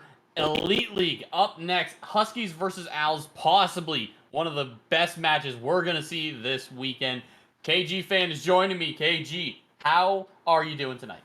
Excited, just like I was last night. I'm ready for more FDL action. This is going to be 2 games in a row, elite action. I can't wait to get the casting going. I can't wait to see what these guys bring. Absolutely. Elite League, always so exciting to watch. And so far, everyone has brought their best lineup to the ball. And it's turning out very spicy for this Elite League. As a resident player, I can say that this is going to be the most fun. Every team looks so well-rounded. Everyone's either got 2 high 17 salaries and then a low 16. And then there's a few that have that middle 17 and then a high 16. It's just too close to call this early on. And I think it depends on what lineups you run into each week. But right now, it's the best of the best for these teams, and it's game 1 underway. Oh, I'm super excited for this as Vulcan's meeting Gamer Gabe right in the middle. This is going to go inside the Owls territory to start. Hydro tried to demo Mayo, couldn't get that on, and bumps the ball forward, but Gamer Gabe right there to stop it. Gets it around Mayo, comes off the ceiling. Is trying to make a play on it, centers it, demos. Now we have a open goal here. Hydro's trying to take control, does get a little bit the flick over both Vulcan and Mayo, and opens up the scoring. 20 seconds in, 1-0 via the Huskies. Huge play from Gabe to open up that midfield, and Hydro taking his time. That respawn Vulcan, he doesn't know where his teammate is. He has to dive at it too. Mayo, a little bit too far forward on that turn, and the Huskies make it work for the first goal. It's very, very well executed from this team. But the Owls, they have a lot in their back pocket. Once they get going, it's very hard to stop them, but Gabe finds Hydro. Vulcan back into the corner. Hydro trying to play it from behind. They'll lose it to Mayo. Both teams kind of struggling for boost at the minute. Vulcan now. A lot of space on the field. Hydro opening up the field. That demo leaves Vulcan in a 1v2. No boost. Has to just retreat. Oh, nice job right there for Mayo, keeping the ball inside the zone and giving the teammate a little bit of time to get some boost. They're playing both a very good game. I know it's 1-0 right now as this ball gets hit to the opposite side as Hydro trying to catch it. They're playing very patient. There hasn't been a lot of nerves right here. It's been very good Rocket League right off the bat, a minute in. So that's a good thing to see, and it just makes me excited for the next few games because it just means everybody's even more warmed up than they could have been. Absolutely. And Vulcan making his way by Hydro has Gabe. It's a very awkward touch. Has to just lay it in front of his own net. Mayo baits out the flick, puts it back into the corner, doesn't get the double touch. Hydro into the midfield. Vulcan, it's not a great clear, but Gabe went more back than forward. Pop up high in front of the net. Vulcan, good touch. Gabe wasn't expecting it. A little too far forward to make it happen. Owls, though, they're feeling the pressure of the Huskies. They will not get any moment to themselves. The bump comes through. Gabe turns on the wall. One more touch, gets the beat. Vulcan, that's not a great clear. Mayo will pick him up in the midfield. Oh, and this ball is missed by both Mayo and Hydro. Gamer Gabe has a decent opportunity to make a play, but Vulcan stops that one dead in its tracks, preventing any sort of double tap off the back wall. Could have been dangerous, but Gamer Gabe is able to control it and get it in the corner. Looking for a pass, is not able to get it a little more centered as Hydro was waiting for it, and it's been a few times already this game that Gamer Gabe has tried to set up. Hydro doing the same thing a little too late, and now we have a 1v1 here. Vulcan trying to get past Hydro, can out as Hydro is able to stop it and get a good 50. As Mayo trying to collect it, almost a pass to Vulcan, but Gamer Gabe coming out of the middle of nowhere and getting a save, and now sending it opposite side as Vulcan clearing it over to Mayo. Hydro keeping it in, but Mayo nice 50 to keep it in the middle field. Vulcan sending it down. They're trying to switch ways. No, they're in the same spot as Vulcan and Mayo are probably thinking the same exact thing right now. A bump from Hydro on Vulcan, who I think was trying to pass it. Mayo can't get that cleanup, and Gamer Gabe looking to control it. Vulcan sending it right back, and unfortunately Gamer Gabe sent it right into Vulcan's breadbasket, and Vulcan takes advantage. That chokehold applied to the Owls. They just kept staying on the ball, and Gabe, when he thought he had a minute to catch it, it was Vulcan waiting and stalking him from the midfield, and strikes, finds that equalizer. 2 minutes left on the clock. These teams, you already kind of see how they're developing. The Owls, they slowly apply that pressure. The Huskies, they just try to take it by force. The demo's already, for the Huskies, favoring them in comparison, but Vulcan, no more boost, has to give it away. Mayo, that's a huge dunk for the Huskies. Vulcan, those 2 pads he picked up did so much to get him back in it. The 50 doesn't come. Vulcan gets it to the corner and wins the 50 against Hydro. Now it's Mayo. 1v2 situation. Vulcan doesn't opt to go for a bump. Gamer? Gabe? I don't know. That name is an alliteration in itself, but he's going up to the sky. Does he have it the full distance? No, Mayo shuts him down. Top of the box, Vulcan to transition. Hydro rightfully backs away, sends it to Gamer Gabe, but ends up hitting the back wall and could not hit the crossbar down. Gamer Gabe lets Vulcan do his thing. Vulcan can't bump Gamer.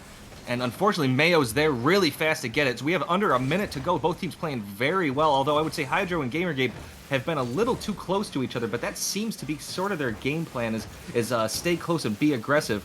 Hydro stopping the ball, trying to get over Mayo, does get over Mayo, and gets the bump, and decides to play the bully. 42 seconds left. They take a 2-1 lead. Hydro, I don't know where he pulls it out of, but so close to the net. He just goes straight for the bump. Mayo, nothing he could do there, and the Huskies, they get their lead back. 42 seconds on the clock. The Owls, they've not been able to do much, and I think that is a Spanish kickoff coming out from the Owls. Mayo passes the Vulcan. Oh my goodness, Hydro, what a touch at the last second. Puts it high, and they stay out of harm's way for now.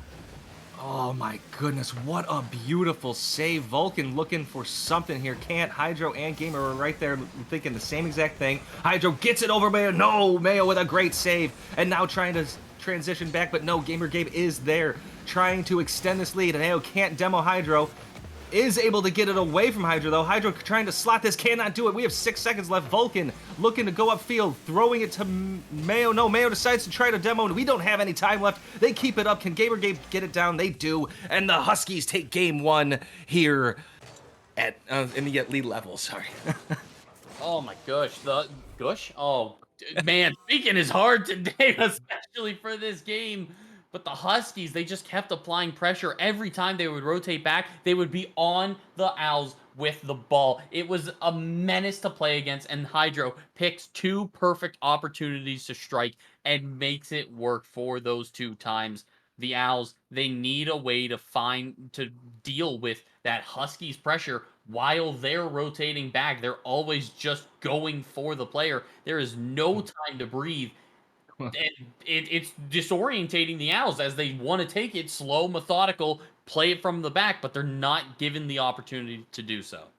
No, not at all. It looks to me that the Owls might have to do a little bit of making the Huskies uncomfortable. They are upfield. They are probably in the offensive third as much as they can be, and they might need to throw them out a little bit, maybe bump them, get them off their lines a little bit, and try to create a little havoc and prevent that absolute aggression. That being said, though, they played very well. It's 2-1 game.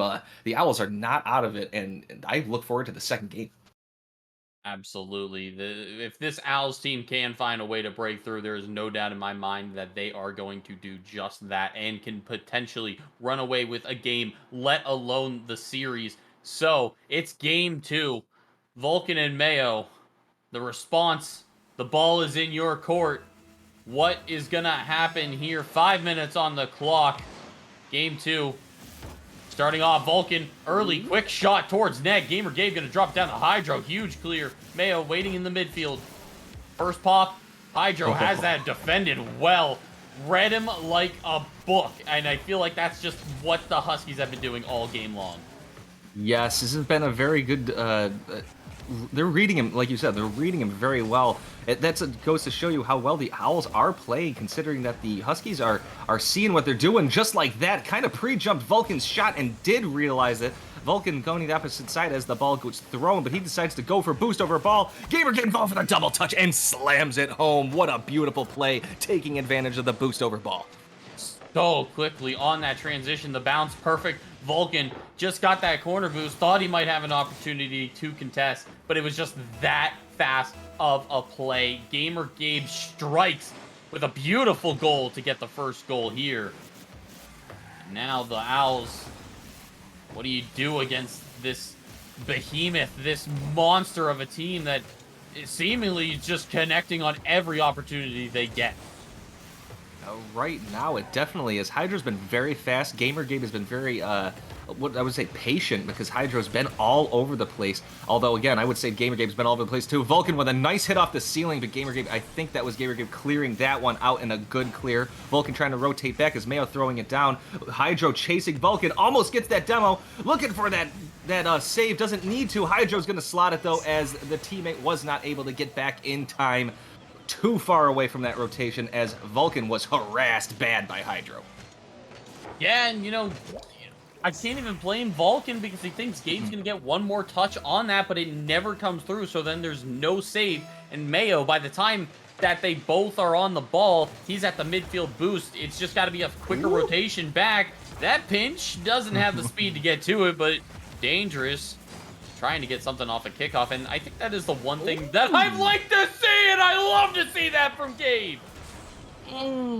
We got a beautiful play here by Gamergame. Nice play, and it slams it home 64 miles an hour. Those are hard to save regularly, and when you put that much power behind them, that's going to be tough to deal with. Absolutely. Vulcan, can he get something off this kickoff? That's a great... There we go. Slots it top or bottom shelf, and that is a huge kickoff from the Owls. Yes, they needed that. I mean, obviously it's a kickoff goal, but you want a little bit of a confidence booster and to keep Big Mo away from the Huskies side, because once Big Mo really likes to establish themselves, they don't like to get up and leave, and it takes a lot of coercing to get them out. That being said, Mayo is now trying to make a play here. Can't get it around Gamergame, who sends it to Vulcan, and Vulcan, maybe he's trying to do a self-setup, but instead gives it to Hydro. Hydro looking to make a play here, trying to flick it around. Mayo doesn't even flick, he stays low. Vulcan able to stop it. Gamergame can't get the bump, sending it to Hydro to the opposite side and decides to take over. Well, no, he bumps off the wall, a little bit of a miss. Vulcan with a demo, can they do a 2v1 here? Sending it to Vulcan. Vulcan trying to get in the front of Gamergame and cannot do it in time. And unfortunately, that was an opportunity slightly wasted, but a good patient play here by the Huskies, as they could have been up only 3-2 now. Absolute nerves of steel from Gamergame, but then 50 from Vulcan. Mayo just needs it on target. Front post helps him out, and it's within one for the Owls. That was close. For a couple seconds here, I thought, oh, it's plenty of time. And when the Mayo had to take that wide turn, I got nervous and fortunately got it in, and it's 3-2. It looks a little bit crazy to start with a 3-0 lead, but we're not even halfway through, and the Owls are playing absolute game as Gamergame taking it to the corner. For a quick second, I thought there was an open goal. Vulcan looking to pass it down to Mayo. No, it was Gamergame, and that's going to hit off crossbar and miss.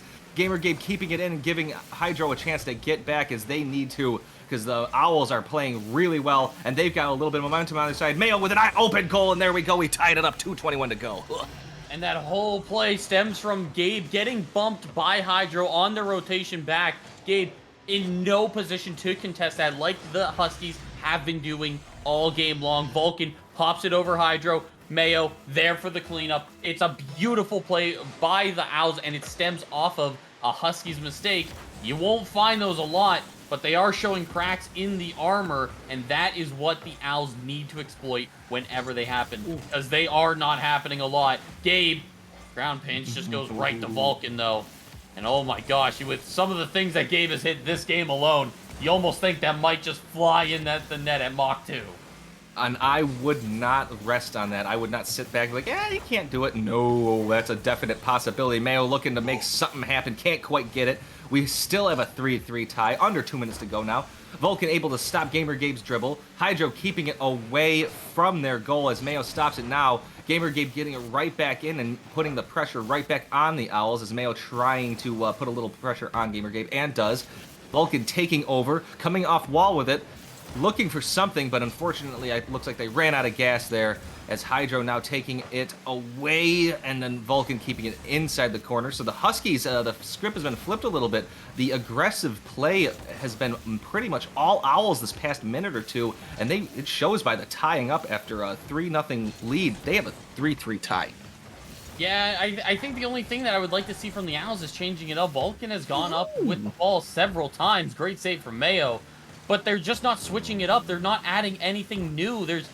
you know, you're just resalting, or you're just reseasoning with the food with the same thing, and it just gets bland over time. It gets easily red. And now Huskies 2v1 situation. Gabe, he's got Hydro, but demoed for his efforts. Hydro's got to start it all the way back from an awkward angle. The Owls, 40 seconds ago, they lost the lead here earlier, and they do it again. Holy cow, Vulcan gets that to the corner. Zero boost in the tank, though. Vulcan, I feel like he's been in this situation so many times, just nothing in the tank on transition, and just keeps getting starved out for it. Mayo, nothing in his tank. Now, Hydro has the entire midfield to work with, takes it up in the air. Why not? You've got it to work with. Low 50. Oh, my goodness, Hydro. He can't get it on net. Game shot. It's a wide open net for the Owls. Vulcan, it's a race back against Hydro. Still 7 seconds. And Vulcan gives them the lead. No panic right here at the end. The Huskies were putting a ton of pressure, and they just sat back, were a little patient, and let I wouldn't even call it a full mistake, but just let something happen, and they were able to take it opposite field. We had 7 seconds left. It's not over, but this is going to make it tough. Gamer like Gabe missing, Vulcan missing it. We have an open goal. Can they get it in? No, they cannot. Sidro can't make it in time, and we have a 1-1 series tie.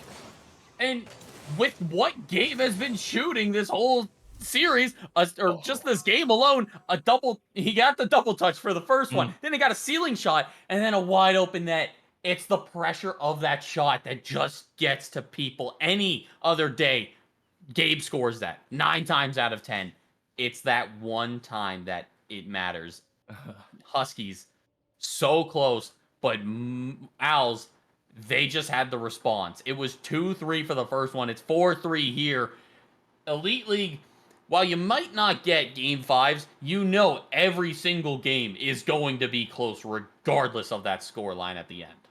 Oh, and not only that, I love seeing the high, what's the word, the passion that they're playing with. They were down 3-0 and they came back. That was a massive statement that the Owls just made to let the Huskies know that we can match your aggression and win it, as the Huskies were able to win the last one. But the Owls proving that they're not somebody to sleep on. And I love the high-level gameplay, and I love how that nobody, and you could tell by the way that their cars are moving, nobody thought that the game was over. Even on the opposite side, the Huskies weren't like just sitting back thinking everything's fine. It's just the Owls played a really good game. Yeah, we have worked our way up slowly over the weekend to this moment. We started with Origin, went through Expert, went through Star earlier today, and now we're finishing it with the big boys, the top dogs of the league, and it's game 3. Someone's gonna find match point here, and the Huskies trying to start it slow off the kickoff. Vulcan just gonna run right through that 50. Gabe, high pop in the air. Mayo a little bit too close, gonna make it awkward for him to deal with it, but he does get it around the corner. Shadowing on that backline, drop down shot, good! Vulcan strike first! Beautiful pass. You saw it coming a mile away, but it doesn't matter as Mayo was able to pinpoint that right to Vulcan. Vulcan didn't have to do anything other than jump and throw the car at it, and that is what it's all about when it comes to a passing play, making it easy for the receiver to slot it in the back, and look at that. Beautiful team play. Oh, the drop down's not going to do him any favors. Mayo gets one for free right off the kickoff. I don't blame Gabe. He's wanted to go for the ceiling shot so many times this series, and just the one time he doesn't get the right catch on it, gets punished immediately. The Owls getting comfortable with their positioning. They are not hesitating to push up, wait for the little touches like that to come their way, and just make them work. Again, Gabe, awkward on the back wall, gets the 50 that time. Vulcan has to rotate back quickly, and he does. Gets the boost, too. Avoids the bump. Oh, it's all going right for the Owls in this game. Yeah, but the Huskies are not out of it. That second goal, not that it was a fluke, and there we go, right over Mayo. Gamer Gabe says, that was just a mistouch. Those do happen. Am I a human being, or am I? Hey, you know what? I don't even blame Mayo for missing that one, because Hydro jumps for the touch. He has to respect either that, and then it drops, so then you have to quickly react to Gabe. And it's so close to the net, you don't have any time to really react to it. The Huskies, a little bit of a shake and fake there, and, well, only down to the first minute. 3 goals have been scored. I haven't seen a good old-fashioned shootout in a while, but I feel like this is starting to be the making of one. What an angle from Vulcan. Man, Mayo put Hydro on skates right there, just getting Hydro to jump around and kind of look slightly foolish, just spinning, throwing their car at it. And then that final play, and it just kind of pulled everybody to sleep on the Huskies, as that was a very nice play by Mayo. And if that continues, the Owls are going to be pretty formidable. Vulcan has an open goal, doesn't slam it home, decides to go for a double tap, and Mayo can't clean this up as Mayo kept it in though, is going for another shot, and Hydro and Gamer are they're staying a little too close, and I think that their proximity to each other is starting to become a problem as the Owls are really taking advantage of, well, how close they are to each other. Absolutely. The Owls have turned their greatest strength into their biggest downfall right now. Even Hydro could not get any boost that whole transition out of defense, and still not really on a full tank, but a good giveaway from Gabe. And the demo, open net, walk it in within one.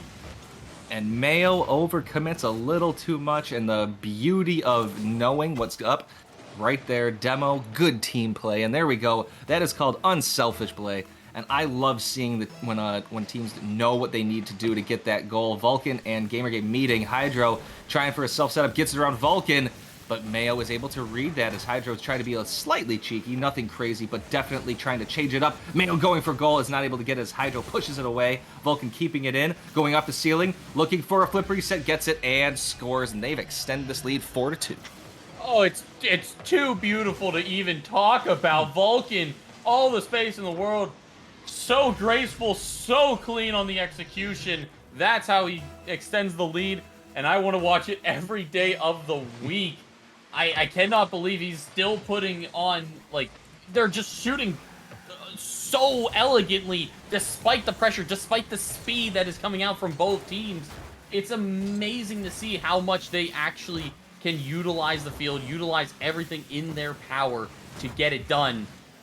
And Mayo and the Owls right now starting to really heat up after that last game. That four uncontested going into this one. That was an incredible thing to see. And, you know, half the game to go.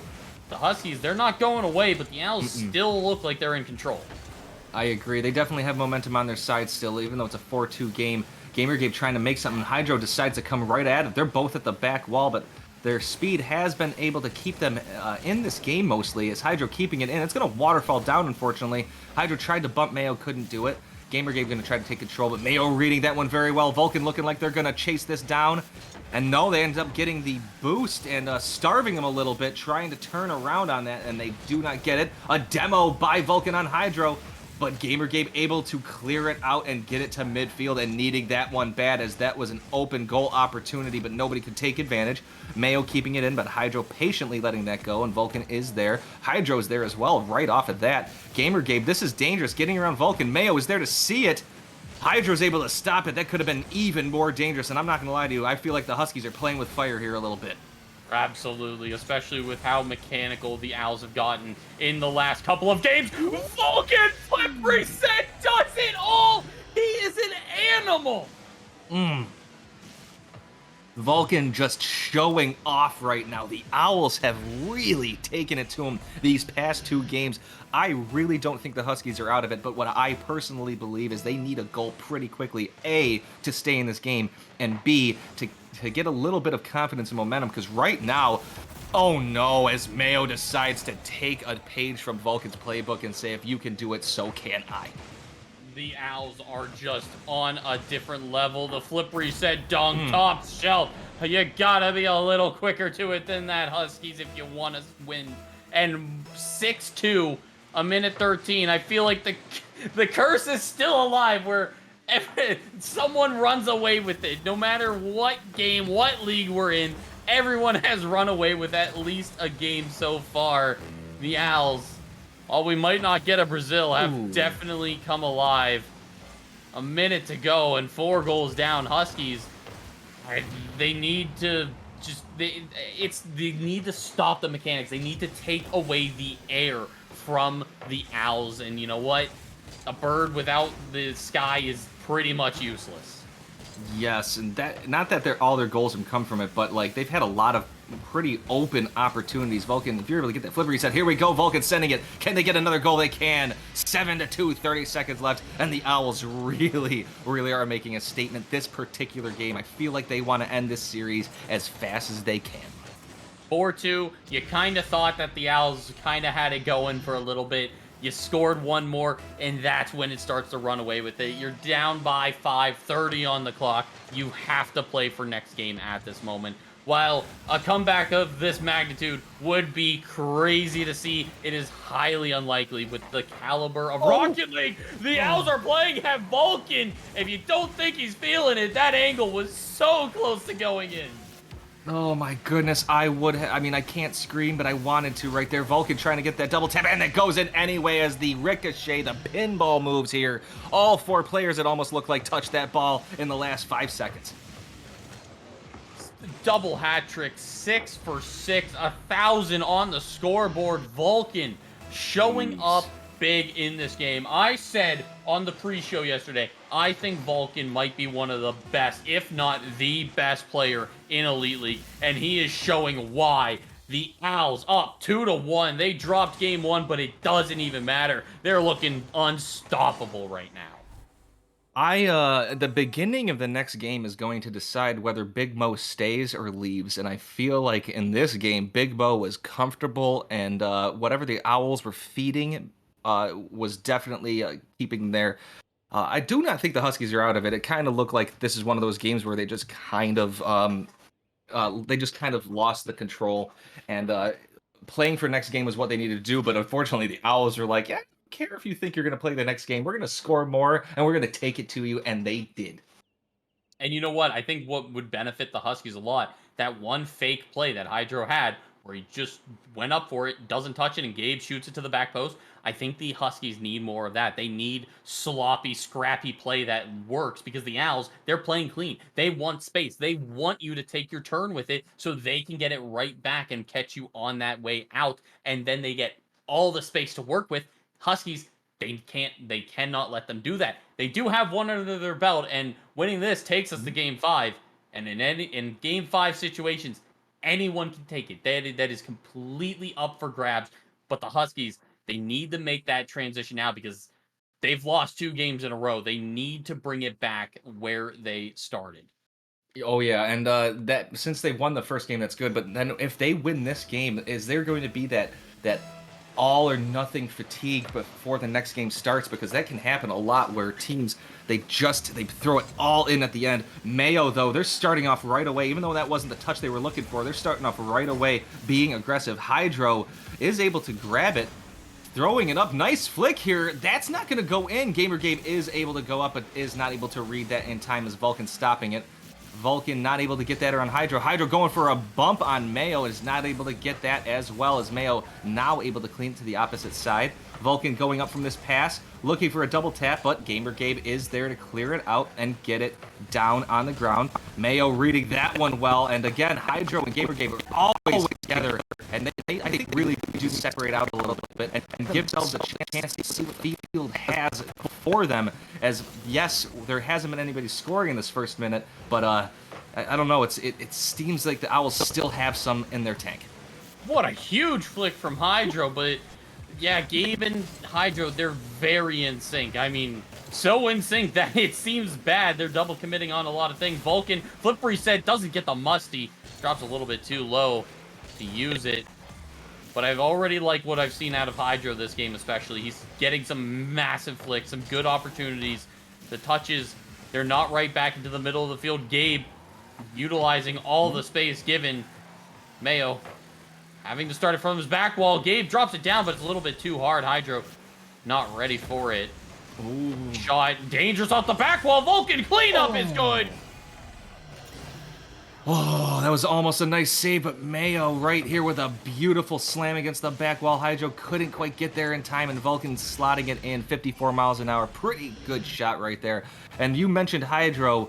I would say that definitely picked it up a little bit, and those are some confident flicks, and I'm loving it. And I feel like as the game goes on, if the Owls keep giving that space, those are going to go in. Now you're just getting that feel for it as Gamer Gabe trying to solo this in. Hydro letting Mayo go for it. Now going for maybe a solo play as Mayo deciding to take that to the opposite side. Gamergabe going up, back wall right there, going up for it, setting himself up. Mayo having to stop it. Hydro has an open goal and is able to slot this in, tying it up with 3 minutes to go. I mean, credit to Mayo for doing everything he could to keep that ball out despite the boost, despite the positioning. It was just not enough. That angle, it was too crazy from Gabe to work with, and Hydro only needs to put it to where the defender isn't. Huskies make it work, but they definitely had to work for it. Mayo takes it to the corner. Hydro, that's a huge touch. Sidewall chain dash. Can't get back to it, though. Vulcan just had the beat on it. And no one comes away with a touch. That's going to give the Huskies a lot of opportunity here. Awkward on this back wall. 50 in their favor. Gabe shoots. Front post denied by Vulcan. Oh, Vulcan in the right place at the right time, rotating back and takes the near post. Right move at the right time. And wow, that was an opportunity right there for the Huskies as the Owls were scrambling a little too much there. Demo, but a great 50 by Mayo, trying to take control. Another good 50, but does get demoed. Vulcan is able to get there in time as Hydro, I think, thought Vulcan was going to get there. Gabe trying to make a flip reset, can't get it as Vulcan slams at the side, but Gabe is able to stop him. Mayo off the back wall, looking for a double tap, can't get that. Vulcan shooting on goal. Hydro is there, and we have a chance here. Does not go for that hook shot. Does a little bit late and gives him an opportunity to get back as both Mayo and Vulcan read that pretty darn well. So we had some opportunities here for both the Huskies and the Owls that just did not come to fruition this past minute. No, but the Huskies have been staying in there on defense. It hasn't looked the cleanest, but it doesn't need to be clean. It needs to be efficient. Huge pass infield. Gave a little bit too far behind to get back to it. Zero in the tank. He doesn't want to contest, but he's going to have to as the Owls get closer to the net. First save is good. Vulcan denied at the source. Hydro everywhere for his team right now. Big bang, but a Vulcan on the free jump. That is just disgusting at this moment in time. Minute 20 on the clock. We saw a little bit of what could be overtime in this series. And right now, the Huskies and Owls, game 4, they don't want to give anything away without doing everything in their power. Hydro, what heroics to give them the lead.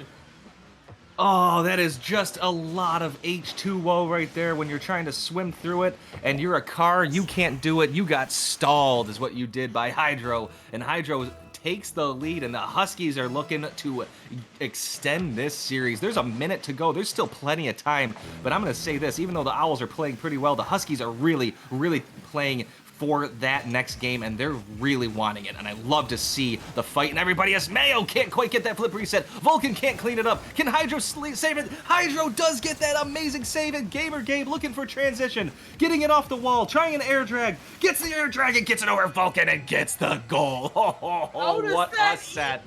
Happen. It's on the goal line for at least 5 seconds, and Gabe turns it right around, air dribble over the top of Vulcan. How does that happen? That is insane. The Huskies, when they need it the most, they came to life. Spanish kickoff again, but doesn't have anything more on that.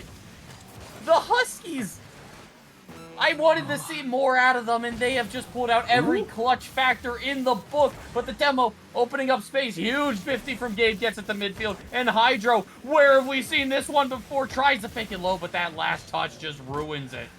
Oh my goodness, that was an opportunity there, but no, like they flipped the script again, and they're Gamergabe taking the odd angle. We're talking probably 3 degrees here, and it gets that goal. And Mayo, they're right now the Owls are looking like the Huskies from last game.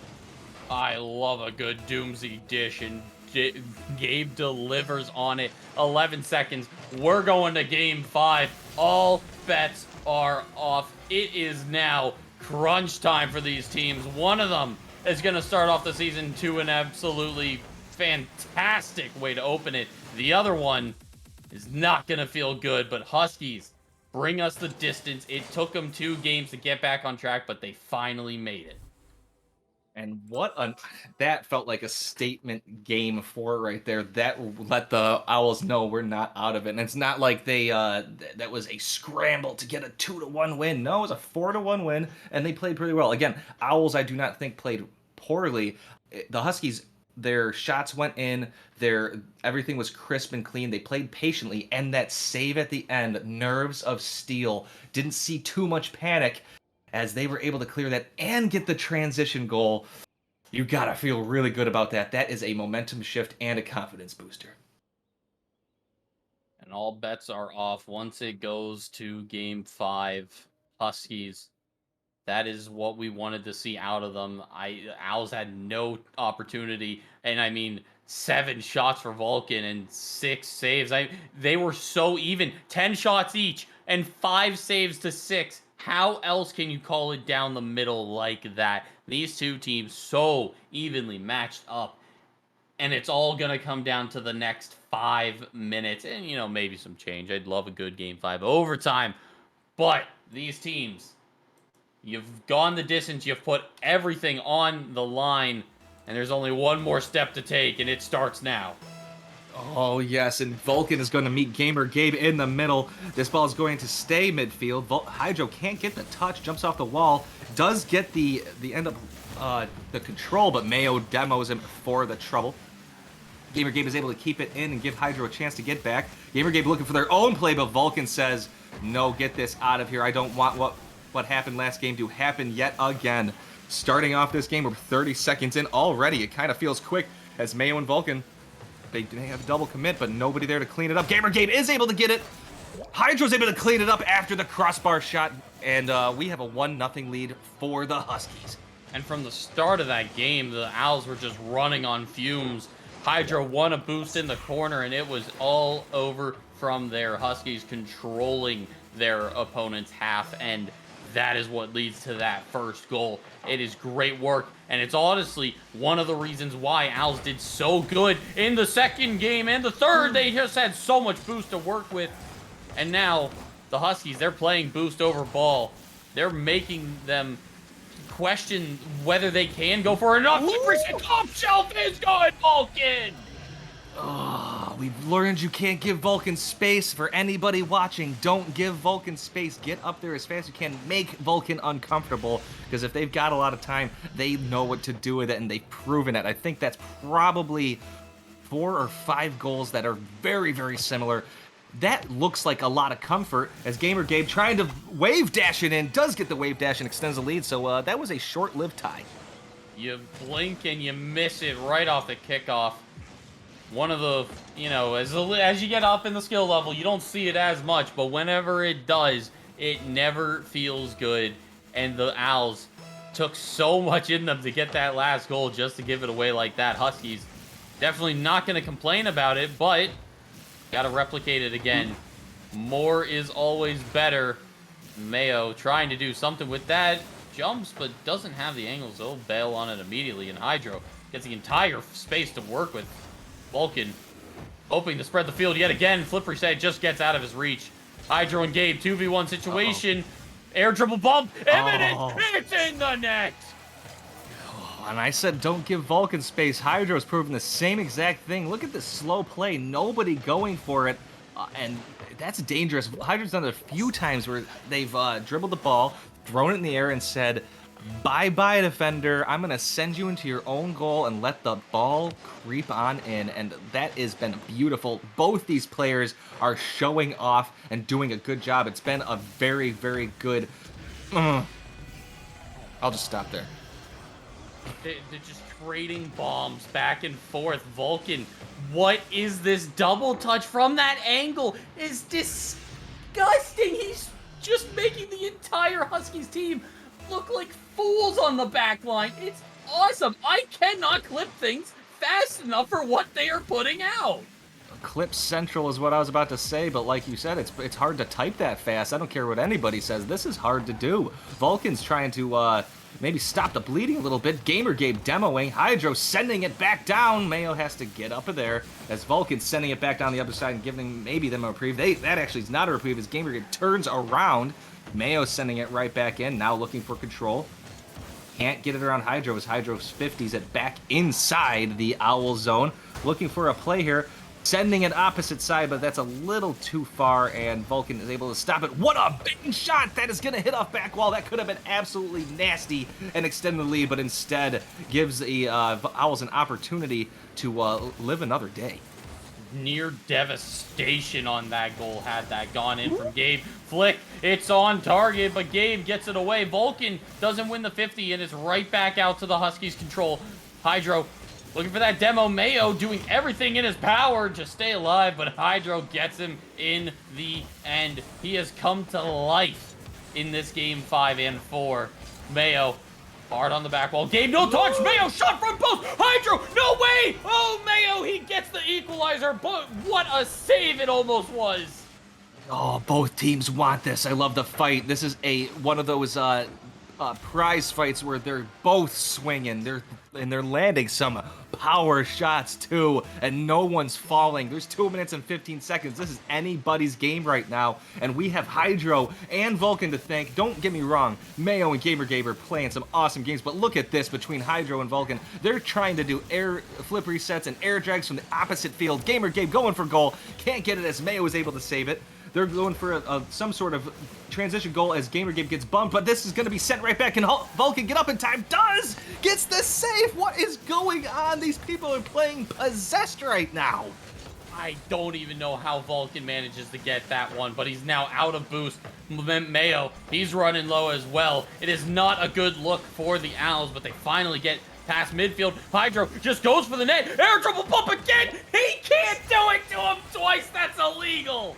Oh no, Hydro is letting them know, putting him on notice that you can't give that to me. I am going to hit you out of the way. Looks like they're going for the bump every single time, which makes it a lot more dangerous when they do not. So it's going to be interesting later as a 4-3 lead.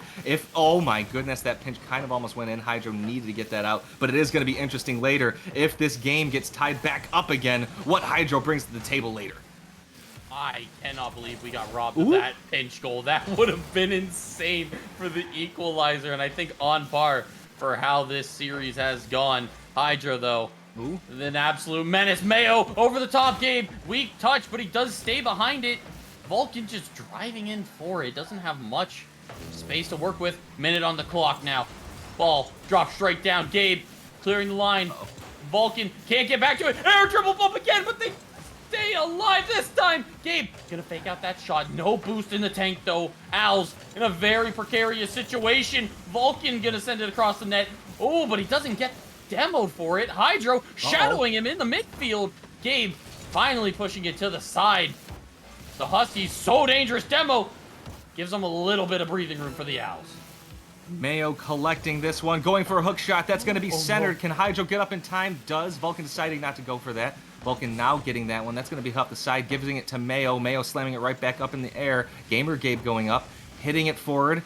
Hydro is a little late at challenging that. That's going to go off the wall. Hydro does not get bumped by Vulcan, sends it back in. We've got 10 seconds. The Huskies are close to ending this series. Gabe missing that. Vulcan going back. Hydro playing the bait game, and now we have a chance here. Can Gabe get it down, or is Mayo going to get there in time? Gabe is able to get it down, and the Huskies win this series. What a set. Oh my god, you could not call that any closer, and that difference maker, Hydro. I mean, it might not be pretty. It might be the easiest way to score in Rocket League, but it gets the job done. And wow, what a performance from the Huskies. I cannot believe it. Owls threw everything they had in that last game. I mean, everything they had, but it just wasn't enough. Huskies, game 4 and 5, a different kind of beast. And they just, I mean, throw your hat in the contention for best team. I think it's swapped maybe 4 or 5 times from my perspective already in week 1 alone. And if that doesn't show how close the season is, I don't know what will. I do not envy the power rankings people in this league in any way, shape, or form. It's going to be really intense. These have been some absolutely amazing series. For those of you who didn't watch last night was awesome too. So keep going with FDL. I am so honored to be here. It's been so exciting to cast these games. I'm super lucky. So I can't wait for the next set. We've got about 15 minutes to go, and it's another elite challenge. So the players that are playing next, hopefully we're watching these players, because that's a bit of a scouting right there, as Vulcan and Hydro are putting on shows. Absolutely. And you know what? The next matchup goes to the other conference, so they won't get to see those players until the playoffs. There is a lot of time to do, but you need to know what your opponents are going to do at that time, because it's a whole new matchup. You don't know what's going to happen. You need to be at your A game when that time comes. And the Capybaras going up against the Gators is going to be one for the ages. We'll be right back after the break.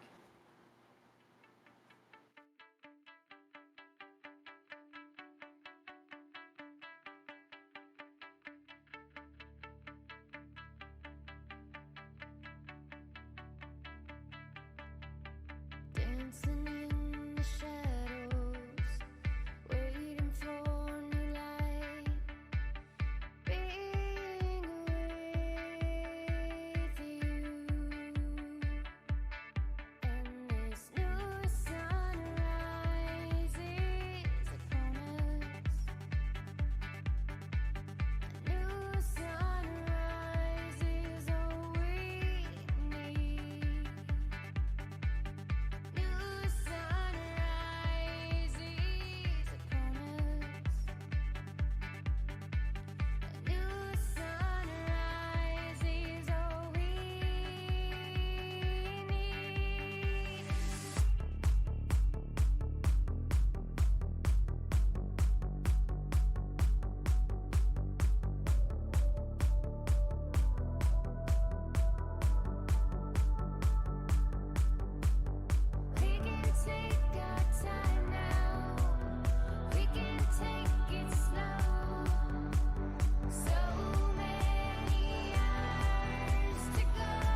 I've got you hanging on my words.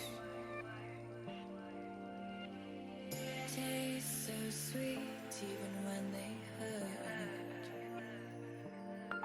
You wanna feel, wanna fall in love, wanna give it all up, but you don't want to lose your control. Are we playing this game? Are we playing this game? Are you too afraid, or are you giving in? Let the games begin, 'cause I play to win. Are we playing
this game?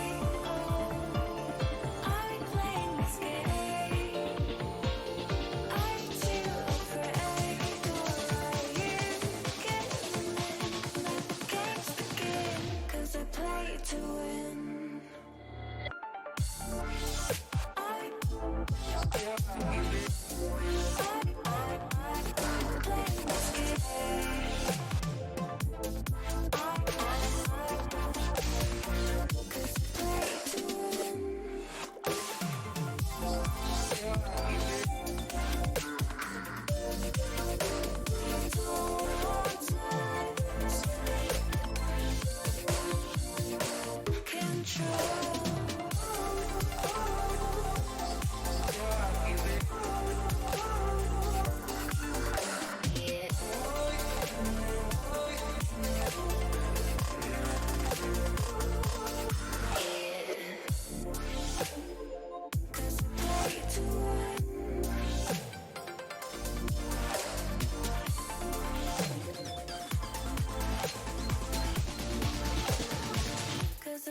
afraid to win.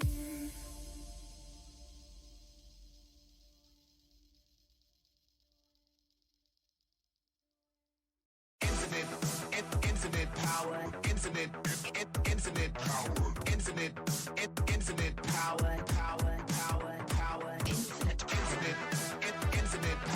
infinite power,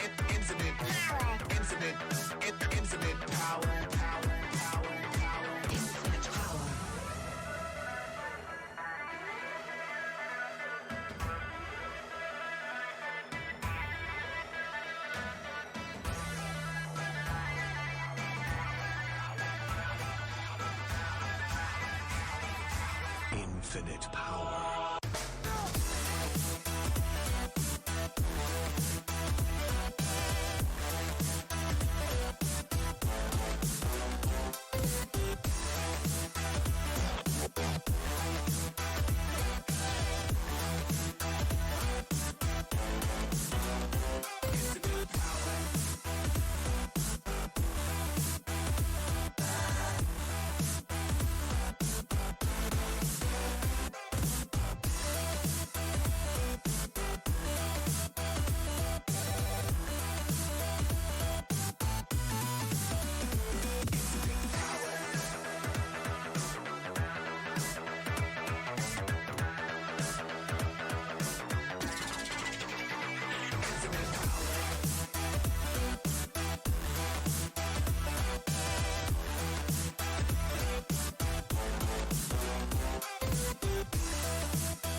Infinite power.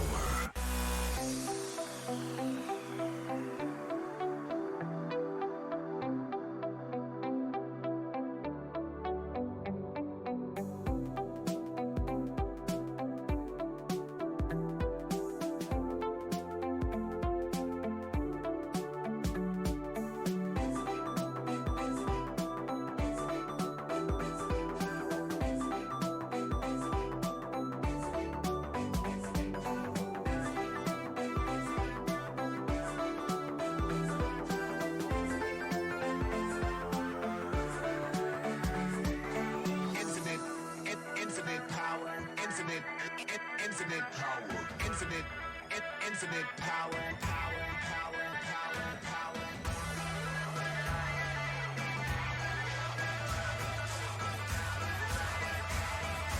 Infinite power.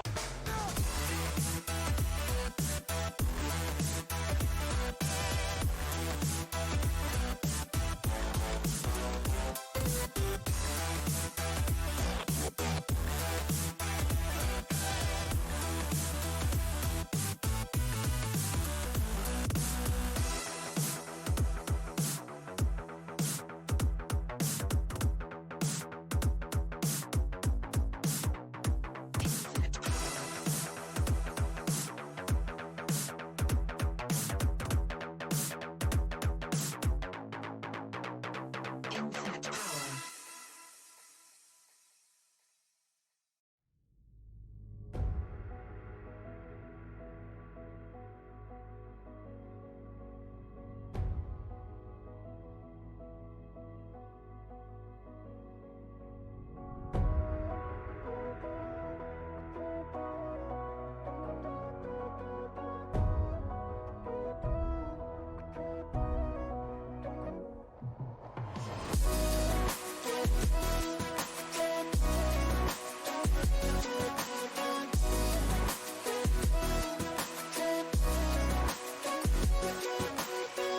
We used to think our words were gold,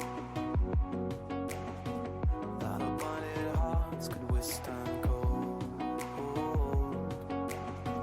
We were catching diamonds in the rain. And welcome back, Frontier Doubles League. I am KG Fan 3. We now have Squirrel in the booth with me. It is week 1, season 7, and this is the last game of the week. We've got the Capybaras and the Gators, and like I said, we have Squirrel in the booth now. Squirrel, how are you doing? I'm good. How are you? Not too bad. I love the graphic. That is one of my favorite squirrels ever, so thank you for having that. How excited are you for the elite matchup we're about to see today? I'm really excited. Looking forward to see these players on the field. Some of them did join prematurely, but they ended up leaving. So I think we're still good to go on our end. As people are getting excited, so I don't think we should let them wait too much longer.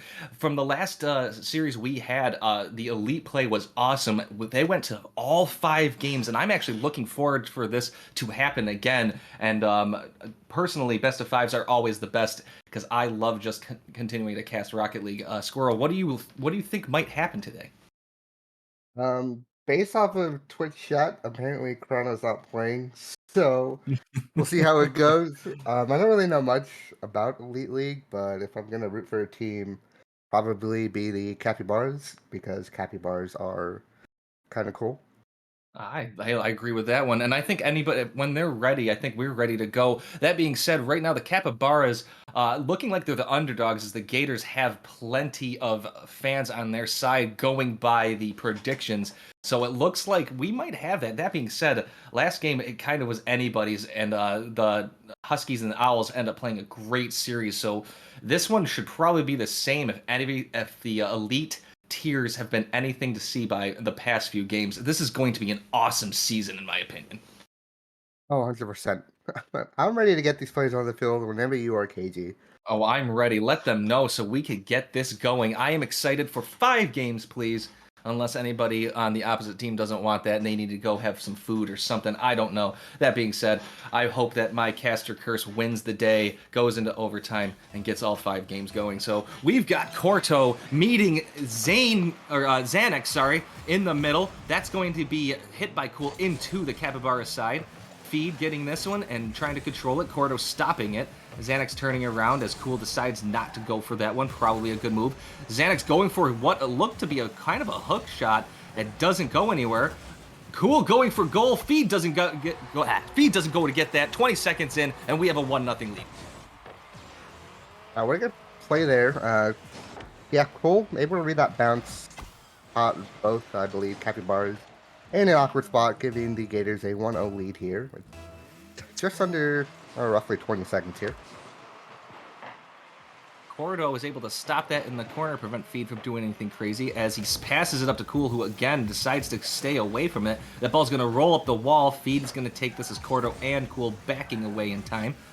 Feed looking to make a play on this. Cool reading that one. That's going to hit down, but Xanax looking to make a stop there. Going for against the wall. Cordo didn't read that well. Xanax trying to get away from everybody. Does, but Cool able to stop it. Feed going for goal. That's going to go off back wall plenty high. Doesn't even get a shot on target as Cool taking control. And we've got a minute through this game. And even though there's a 1-0 lead for the Gators, nobody's really taking control, have they? No, it seems like it's been pretty much back and forth here as the Capybaras are going to capitalize on a Gators double commit right there coming off the wall. A little unfortunate, but still 1-1. We got plenty of time here for both teams, and we'll see if any team can gather some control here in the next coming seconds. I agree. That's definitely what it is. Nice read, though, by Feed to get that off the back wall. Cool's going to slow it down a little bit. Pass it to Cordo. Cordo slotting that one upper right corner, and what a sick pass and a beautiful shot. I don't love a good pass play. Absolutely slotted that ball top corner. There's no saving that. Unless you pre-jump that, it's going to be super difficult to stop. Oh, yeah, that was a banger. Those are some slamming shots, and we've had some angry hits from a lot of players. Cordo trying to stop that, is able to get it away. Xanax with a nice angle. Feed trying to get it away from Cool, who was probably going to save that as well, looking for a touch but couldn't quite get it. Cordo moving it up as Feed stopping it. Xanax going to try to cut it off, does. That's hit off the ceiling. Cool looking to push this to the side and is able to get it away. And I've been noticing that the Gators and Capybaras are doing a good job keeping the ball away from their center. Cordo setting it up. Cool with another touch, but that is going to hit towards the corner and unfortunately not stay down for Cordo, as I'm looking at Cool and Cordo and I see a lot of team play right off the bat early on, and it's only been 2 minutes. Yeah, they definitely seem like they have chemistry, as the Capybaras kind of seem like they're all over the place. Feed with a good save there. But still, the Gators just keeping pressure, keeping the ball on the Capybara side, not allowing them to get out. As Feed with a fake. Oh my goodness, they're doing some good job here. Although this is going to the opposite side, that looks like it's going in. And then Cordo, look at that, 3-1, 244. And just like that, Gators back with the momentum. What a banger of a shot too. Oh my. That really was, too. I actually didn't expect it once it hit off the car, and it just kind of was like, you know what, I feel like I want to go in. It looks like the home I want to be at, as Xanax trying to get it inside of the goal, but unfortunately Cool stopping it. Feed getting it away from the center. Yet again, smart play. You don't want it there. Feed able to read. Cordo was coming down on it, and Cool hitting into the core and not able to get a cleanup. Xanax taking control. Is not able to really get it away from Cordo, as Cool coming up and preventing Xanax from moving it downfield. Feed getting it opposite side. Cordo going for it. Now we have a 2v none. Feed, can he get another touch on it? Does get it, and they slide it home 3-2, cutting this lead. Yeah, it's to be noted here, both A-lines are playing one another. Still, Cordo and Cool seem like they have more chemistry than Feed and Xanax as a team. But this is going to be a long series. Hopefully we get to see a Game 5 here. So far, so good. This has been really entertaining. I'm enjoying it. Oh, you darn right I'm enjoying this. Has been very nice to see. And like you said, I think the Gators definitely have what I would call a little bit more chemistry. They definitely look like they're doing more passing plays to try to get both teammates involved and make sure that the Capybaras are on their heels as much as they can. Cool trying to get it away from Xanax. Xanax catching it, moving on the field, doesn't look like that boost, jumps over Cool's demo, but Cool takes control of that ball and slips it away. Xanax setting it right back to it. Cordo having to save that, getting up in time, and Cool getting to the opposite side. And that was an opportunity there for the Capybaras, not able to get it, as the Gators are trying to get it away from their zone and unable to. Cool slamming it down, Feed missing that. That is dangerous. That was on target. And the Gators are doing a good job of making sure the Capybaras are always on their toes right now. There's coming up on a minute to go, and while neither team has really taken the control of this game, it does look like the Gators are just that much better right now. Yeah, Gators are definitely the more confident team here. Their rotations are a lot tighter than the Capybaras, which is probably why they have constant pressure going on here. One player's not just rotating all the way out, versus if you watch the Capybaras, seems like they could get up past there to try and get a shot in, as Xanax really close to getting a shot. And right there, that would have been a nice play, and it looked like it had a chance. Feed stopping this one, nice air drag. Cordo and Xanax meeting, and it looks like Xanax kind of winning that one. Feed missing it. There's an opportunity to score, and unfortunately, when you miss like that and this high of a level, there's somebody who's going to take advantage of the mistake, and look at that. We've got it right there. Yeah, that's very unlucky there, as Feed just... I think he misjumped and wasn't able to fix his car in time, but ends up missing the ball and allows the Gators to get a 2-goal advantage with 30 seconds here in Game 1. Maybe, unless Feed's going to come back and get a shot and a goal. All right. And they needed that, I think. If they didn't get that, the time's ticking down under 30 seconds with a 2-goal lead. Now it's a 1-goal lead, and while the Capybaras have to score 2 to win, 23 seconds is nothing to get a goal, especially in twos, which is one of the things that, even though I don't play twos, I like about twos. It feels like you're always in the game, even when the lead seems insurmountable. As Cool trying to get it away. Cordo reading Xanax's play and is able to get a decent clear. Feed trying to keep it in, cannot do it. Can Xanax get back in time? Cannot, and that is going to extend the lead, and I feel like that's going to do it for this particular game. Yeah, Cordo there with the nail in the coffin, getting the demo on Feed and scoring. A little 2-for-1 there, insult to injury for Feed. Gators seem like they should have this in Game 1. 8 seconds. It's not impossible, but the Capybaras do need a quick kickoff goal. And right there, they had the opportunity. I think Feed needed to get power on it, and unfortunately, no power, no goal, and we have Game 1 going to the Gators. And I think that Cordo and Cool showed this first game that they are a team. They have chemistry, and if you're going to counter that, you're going to have to watch how they play and get it. That being said, I don't think Xanax and Feed played poorly. It just happened to be that a couple of the mistakes that happened led to some goals, and I'm definitely looking forward to the rest of the series. Oh, 100%. Especially up here in this high of a level. Any little mistake, the opposing team will find a way to capitalize on said mistake. For example, Feed missing the clear, which allowed, I believe that was Quarter to get goal number 5. Yes, and that is one of those ones that like it you feel bad about, but you got to shrug that off. Those happen, missed touches do happen, and it happens to be a whiff, but you got to let that go. And it was kind of a bad whiff that it led to such a late goal, and they needed the momentum to stay on their side. But you play for the next game. We've got plenty of time. I still think there's 4 games to go, just 4, because we're going for the best of 5. That's what I'm aiming for. Oh, absolutely. Let's get some game 5, some OTs. This is fun. I'm enjoying watching these high level people play. Right? What I do like about the high level play is we're seeing some good catches and some good team play, yes, but like the control for these players has been awesome. As Cool and Feed meet in the middle. Quarter going to take control of this. Getting around, no, can't get around Xanax, who moves upfield. Feed and Xanax there, not really communicating, but that's okay. Feed trying to get a goal. That would have been a crazy angle had they gotten that. Cordo sending it up, going for a play here. Back wall, Xanax is going to read that and deny any sort of passing play. Cordo cutting that off, making Xanax turn around. Getting it over Cool, but Cordo is there as the rotations are there. Cooling moving up, but Feed is there, trying to catch this in. Cordo stopping it. Feed sends it to Xanax. Xanax sending it down, crossbar and out. That's going to be a follow-up by Feed. Can't quite get that either. And 30 seconds in, we've had some pretty nice plays by Capybaras, but nothing coming to fruition as the saves by the Gators have kept it out of their goal. Yeah, saves in the third man there at the post. Not allowing that ball to go in, but notable thing here, Feed is in the Fennec as he hits another crossbar shot. Unfortunate. And that might lead to a... Yep, it does lead to a goal for the Gators on that quick counterattack.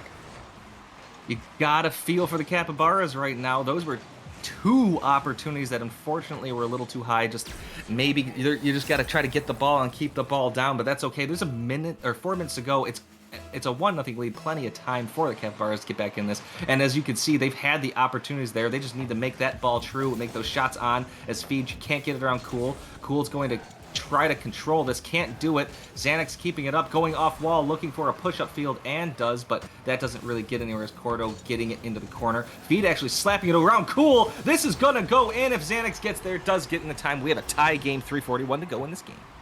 Now, what a flick there from Feed. Nice little backflip, gets it over both players. Xanax not really needed, as I think Feed would have gotten back to that ball. But either way, a goal is a goal. Doesn't matter how you get it. Oh yeah, and not only that, right there, it looks like the Gators were just a little too close to each other in the corner. There's another chance here. Cool has to go up and throw it off the back wall and does. Feed is there trying to slot it front post. Can't do it as Cordo with a beautiful save. Cool coming in with the clear. And now we have a maybe transition play here. Cool can't control that one. Gets it over Xanax. That 50 is going to stay in midfield. Cordo can't quite get that hit, but does send it the opposite side as Xanax reading that one. Going back post. Cool with another save, and oh my goodness gracious.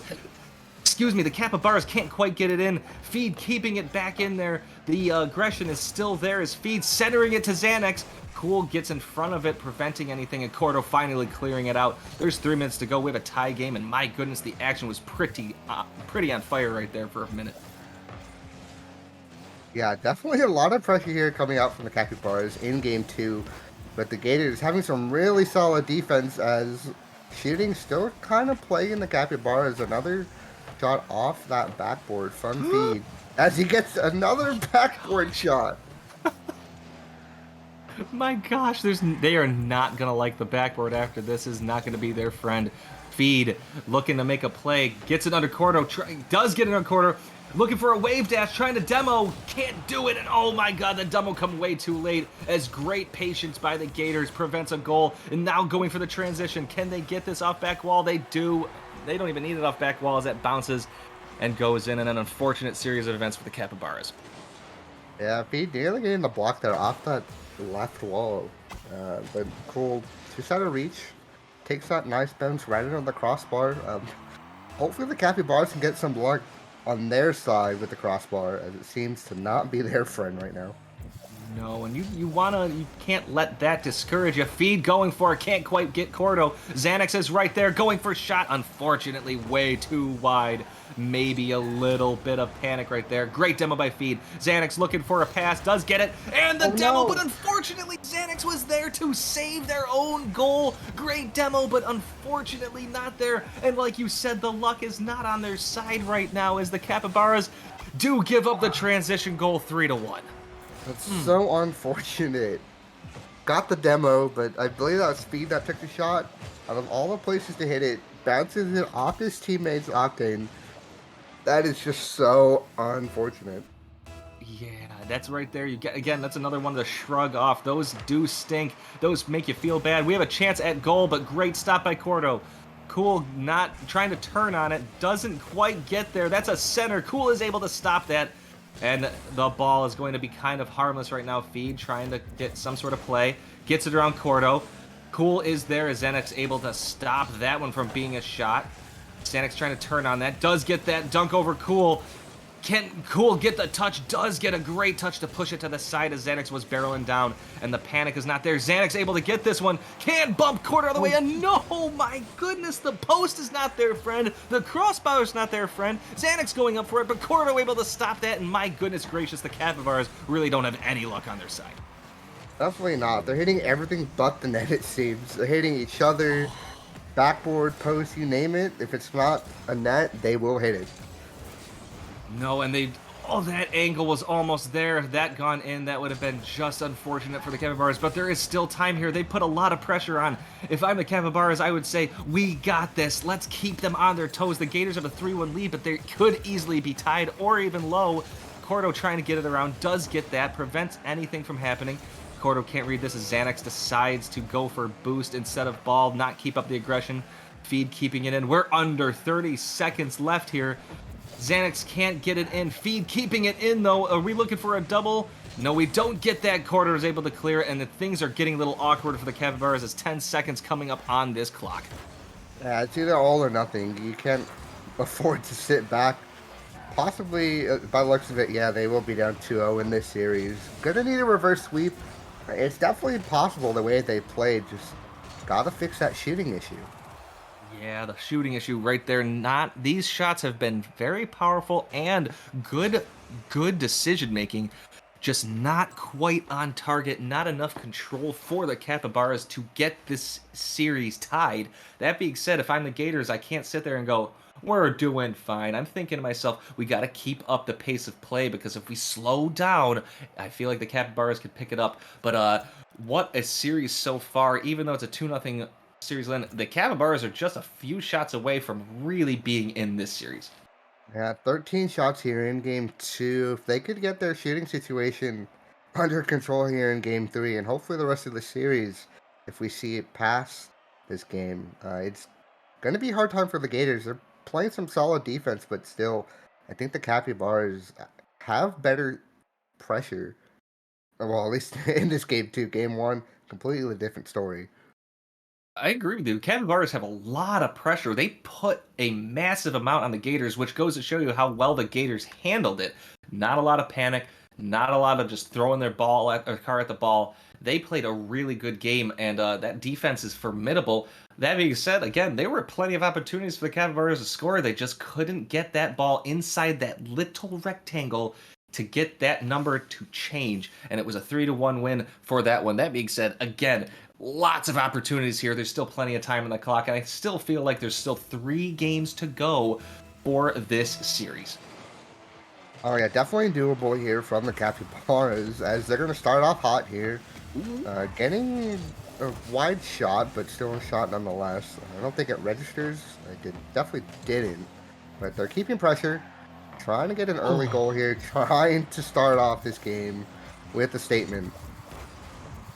And right now, the aggression is there. They've had the ball in the Gator zone. Cordo needed to go up for that. Xanax going up for it again. Back wall, not getting it in. Feed is going to take this easy play, looking to change it up here. Can they get it around? Cool does. A little bit of an air drag. Cool had to bump Feed, and they needed to get that bump. That's a great save yet again by Cordo. Feed keeping it in, though, and aggression is still there.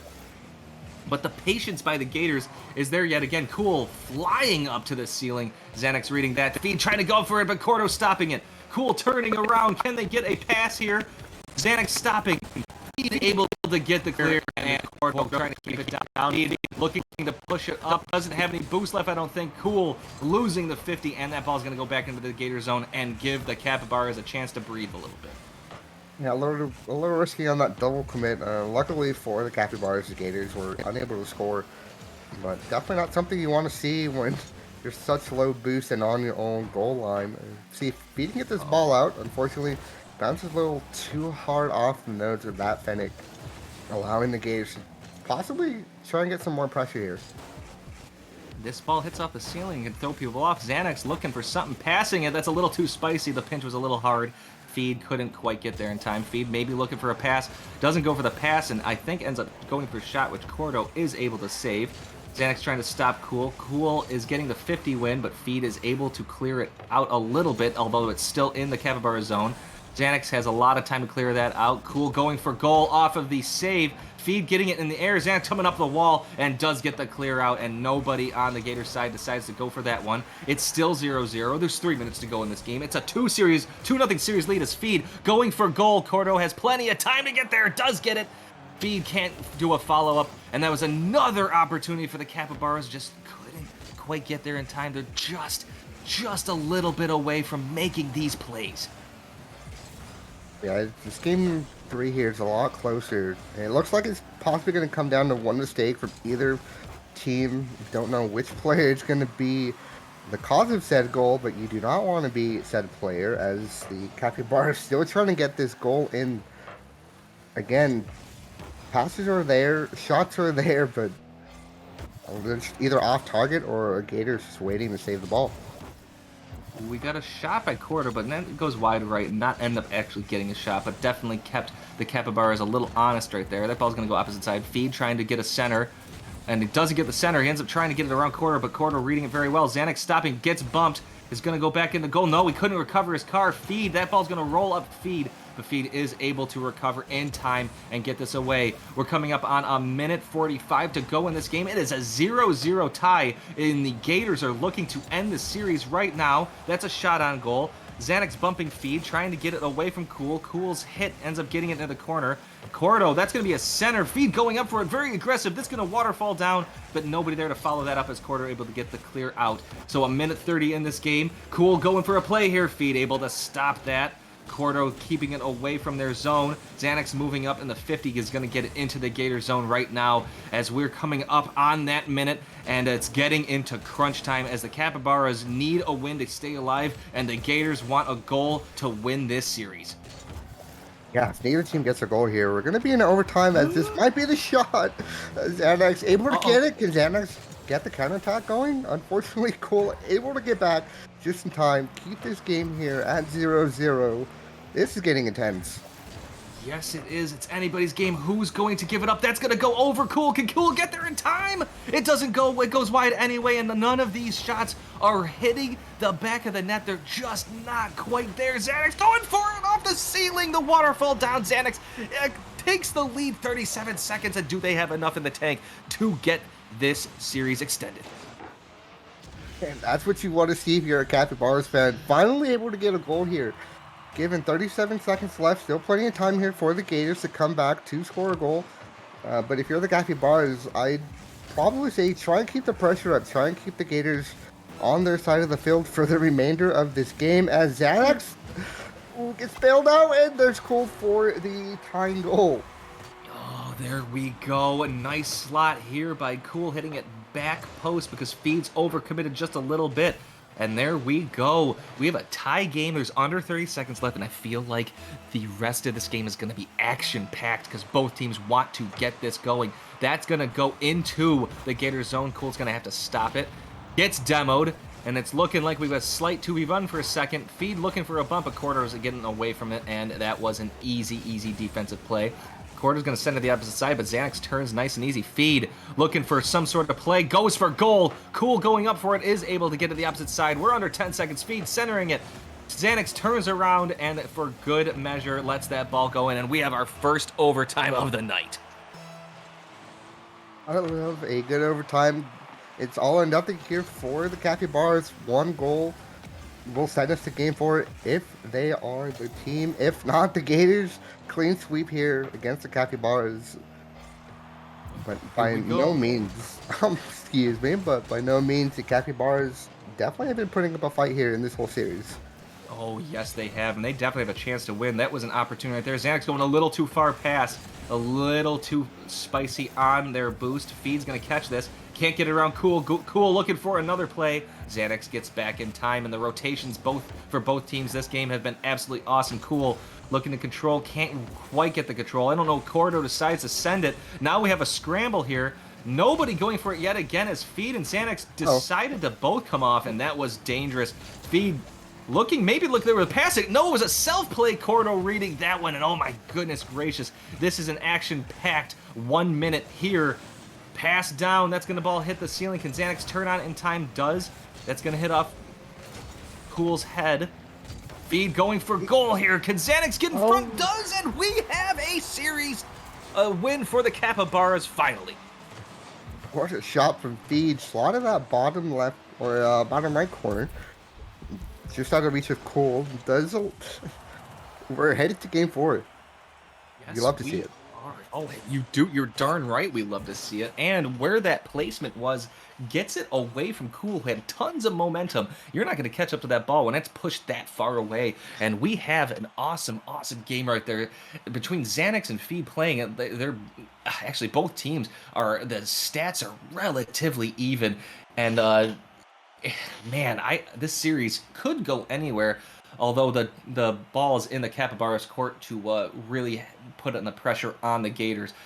That being said, the Gators have won 2 in a row, or won the first 2 games, so they know what the formula is to success. Yeah, but Capybaras not going down without a fight. Again, outshooting the Gators here in game, what is that, 3? So a reverse sweep needed here for the Capybaras. It's definitely doable, but the Gators, they're going to put up a fight. Oh, you're darn right. Gators and Capybaras, they tend to fight. It looks like I feel like Gators would eat the Capybaras, but right now the first 2 games they were feeding, but the Capybaras fought back, and they've been shown that they're not a team that you can just sit back and relax on. No, this entire elite series and tier, if you will, has been absolutely awesome. The last night's games were fantastic. These 2 series are fantastic, and I look forward to more FDL Rocket League. But we're not done yet. We look like we have a few more games to go. Oh yeah, let's see if we can get into a game 5 here, but that does require a Capybaras win. As speaking of the Capybaras, did get the kickoff win, but I believe that was Xanax that got demoed to kind of kill the pressure they had, but still trying to keep the ball close to each other. As Cordo might get a goal here. Feed not allowing that to happen. No, Feed with a good save right there. That was a great read. Xanax keeping it away, almost gets that dunk, but Feed is able to get there in time. The rotations have been absolutely wonderful for both teams, as it has been a fight to get goals. It's not been easy. Can Feed get around Cordo? No. Cordo with a great stop, doesn't even get bumped or demoed, and that stops an attack by the Capybaras, who had a slight opportunity there. Cool trying to get this. Feed coming up in time. Cordo can't get that one, but does get it to the side. Looking for another play. Missing that one, and Xanax does able to get that. Feed moving up on it, but Cordo is able to stop that and prevent an open goal possibility. Cool keeping it back in the Capybara zone, who tries to get it right back in. Cordo sending it right back in. We're having a little bit of volleyball opportunity. Cool trying to get the angle, does get it back off the wall, and we have a 1-0 lead for the Gators. Yeah, Feed caught in an awkward spot there. Not the best challenge. Unfortunately, does bounce a little too high, and Cool able to slot that ball right in front of Feed to where he couldn't get the save. And right there, the Gators having a little bit of momentum. It's 1-0 lead after a minute, so you know that the Gators are feeling pretty confident after that. Although this 50 win is won by the Capybaras.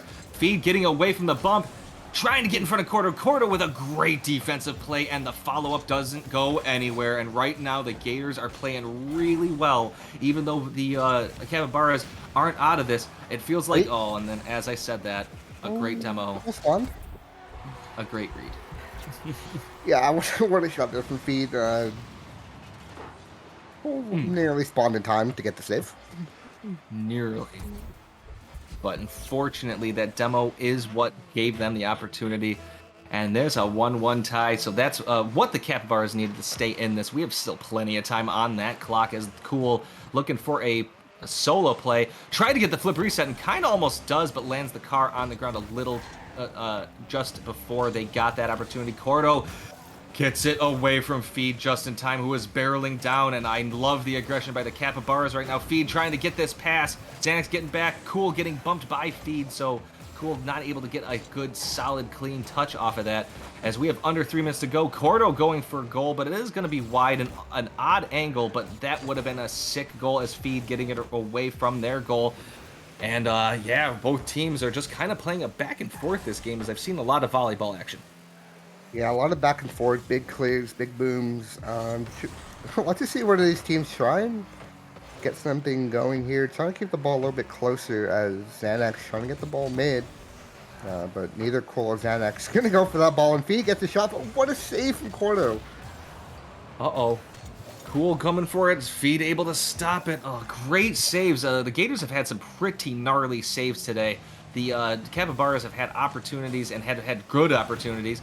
Xanax with a demo. Cool coming up there. Gets the double tap. Can they slot it? No, they can't. Can Cool hit it? Does get that triple tap. That's a triple tap in my opinion. Oh, what a shot from Cool. Gets the double, comes off the backboard, pre-flips this ball.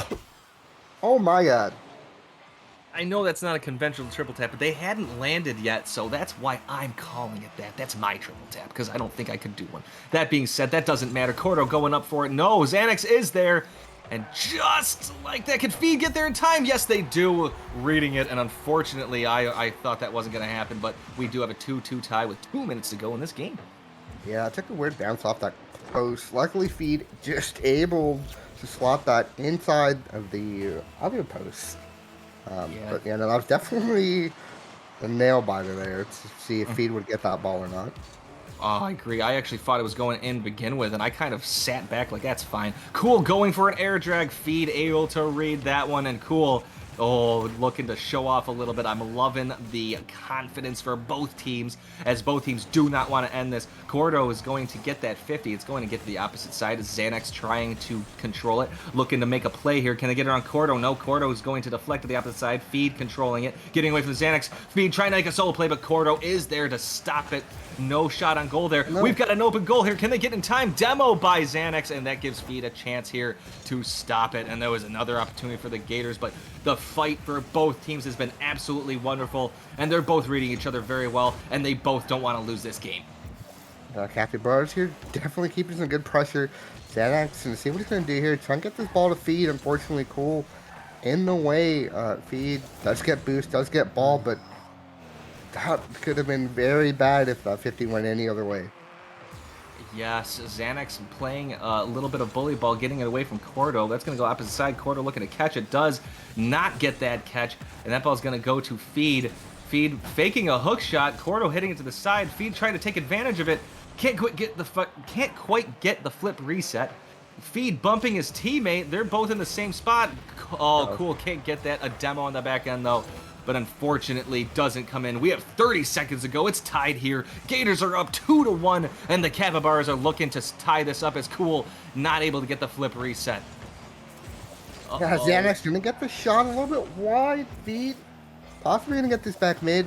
Xanax should be ready, but again, Gators and their defense looking really solid here in game 4. Uh-oh.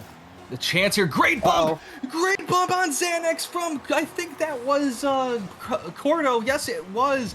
And that could be the game-deciding goal, the game-deciding bump. What an unofficial assist. Capybaras, 4 seconds here. Get a goal, 2 standards in overtime, to keep this reverse sweep alive. It's going to be a close one. This doesn't look good. That ball's going opposite side. Can they get there in time? Or is Cool going to hit it down? Cool's going to let that go, and the Gators end up winning the series in dramatic fashion. And let me tell you something. The elite tier is going to be absolutely wonderful to watch. Oh, what a series. Even though it didn't go the distance, oh, it was still really exciting to watch. Yeah, it's definitely a edge of seat kind of series there. This could have went either way. Capybaras definitely had a lot of pressure this whole series. But Gators and their third man just played a little bit better. Yeah, just a little bit. The Capybaras had ample opportunities. That back wall was not their friend in any way, shape, or form. It almost looked like they were aiming for him for a little bit of the games, but no, Capybaras.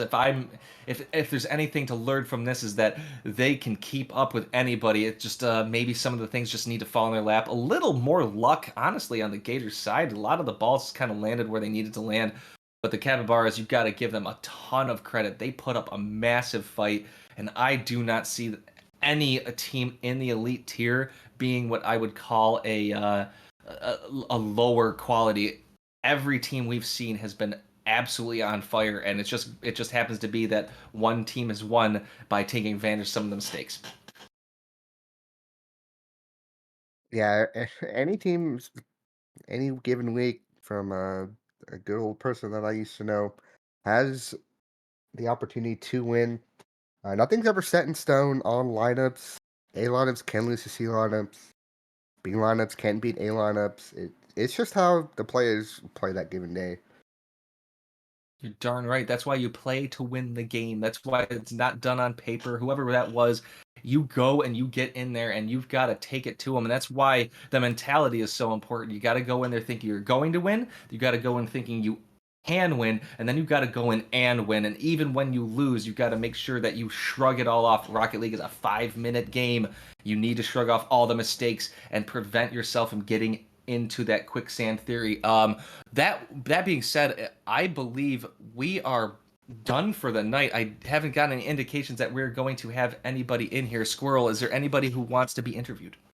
Yeah, they said that they were on their way. We'll give them a few minutes to figure out if they're going to be here. As cool. Speaking of, both Gators are currently in the waiting room. Oh, this is going to be exciting. We've got the Gators here, Cool and Cordo, with a 3-1 series win. How you guys feeling today? Tired, sleepy, and a bit of hungry. I understand. It is a late night. I have to say this: obviously the Capybaras were able to take one. Did they give you a little bit of did they make you a little bit of nervous? Give you a little bit of nerves after that game? I mean, it was.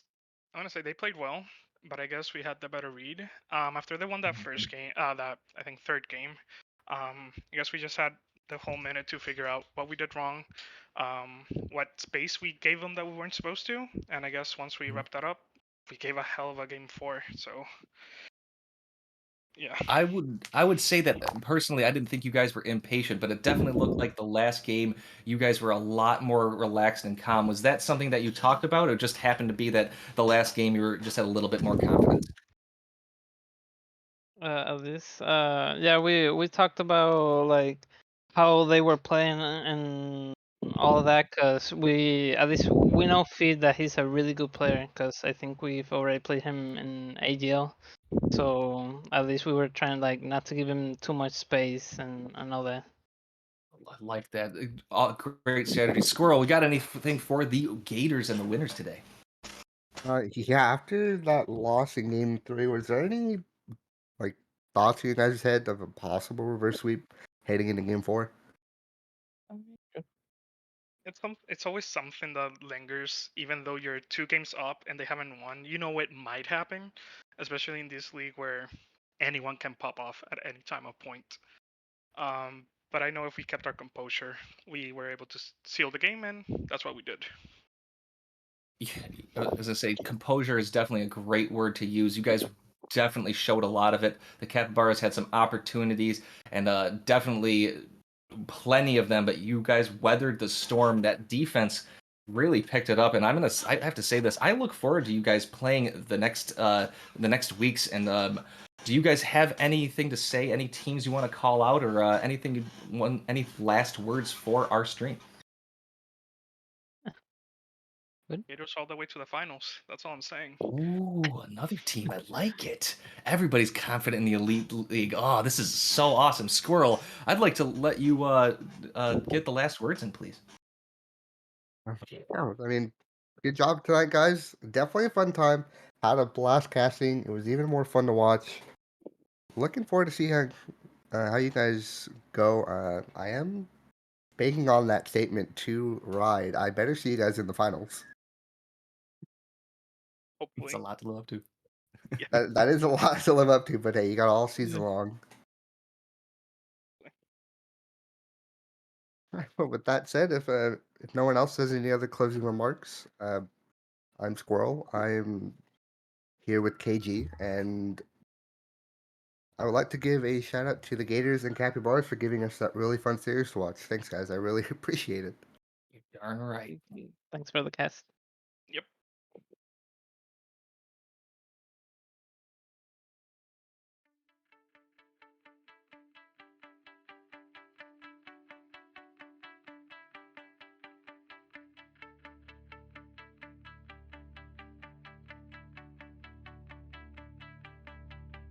Dancing in the shadows.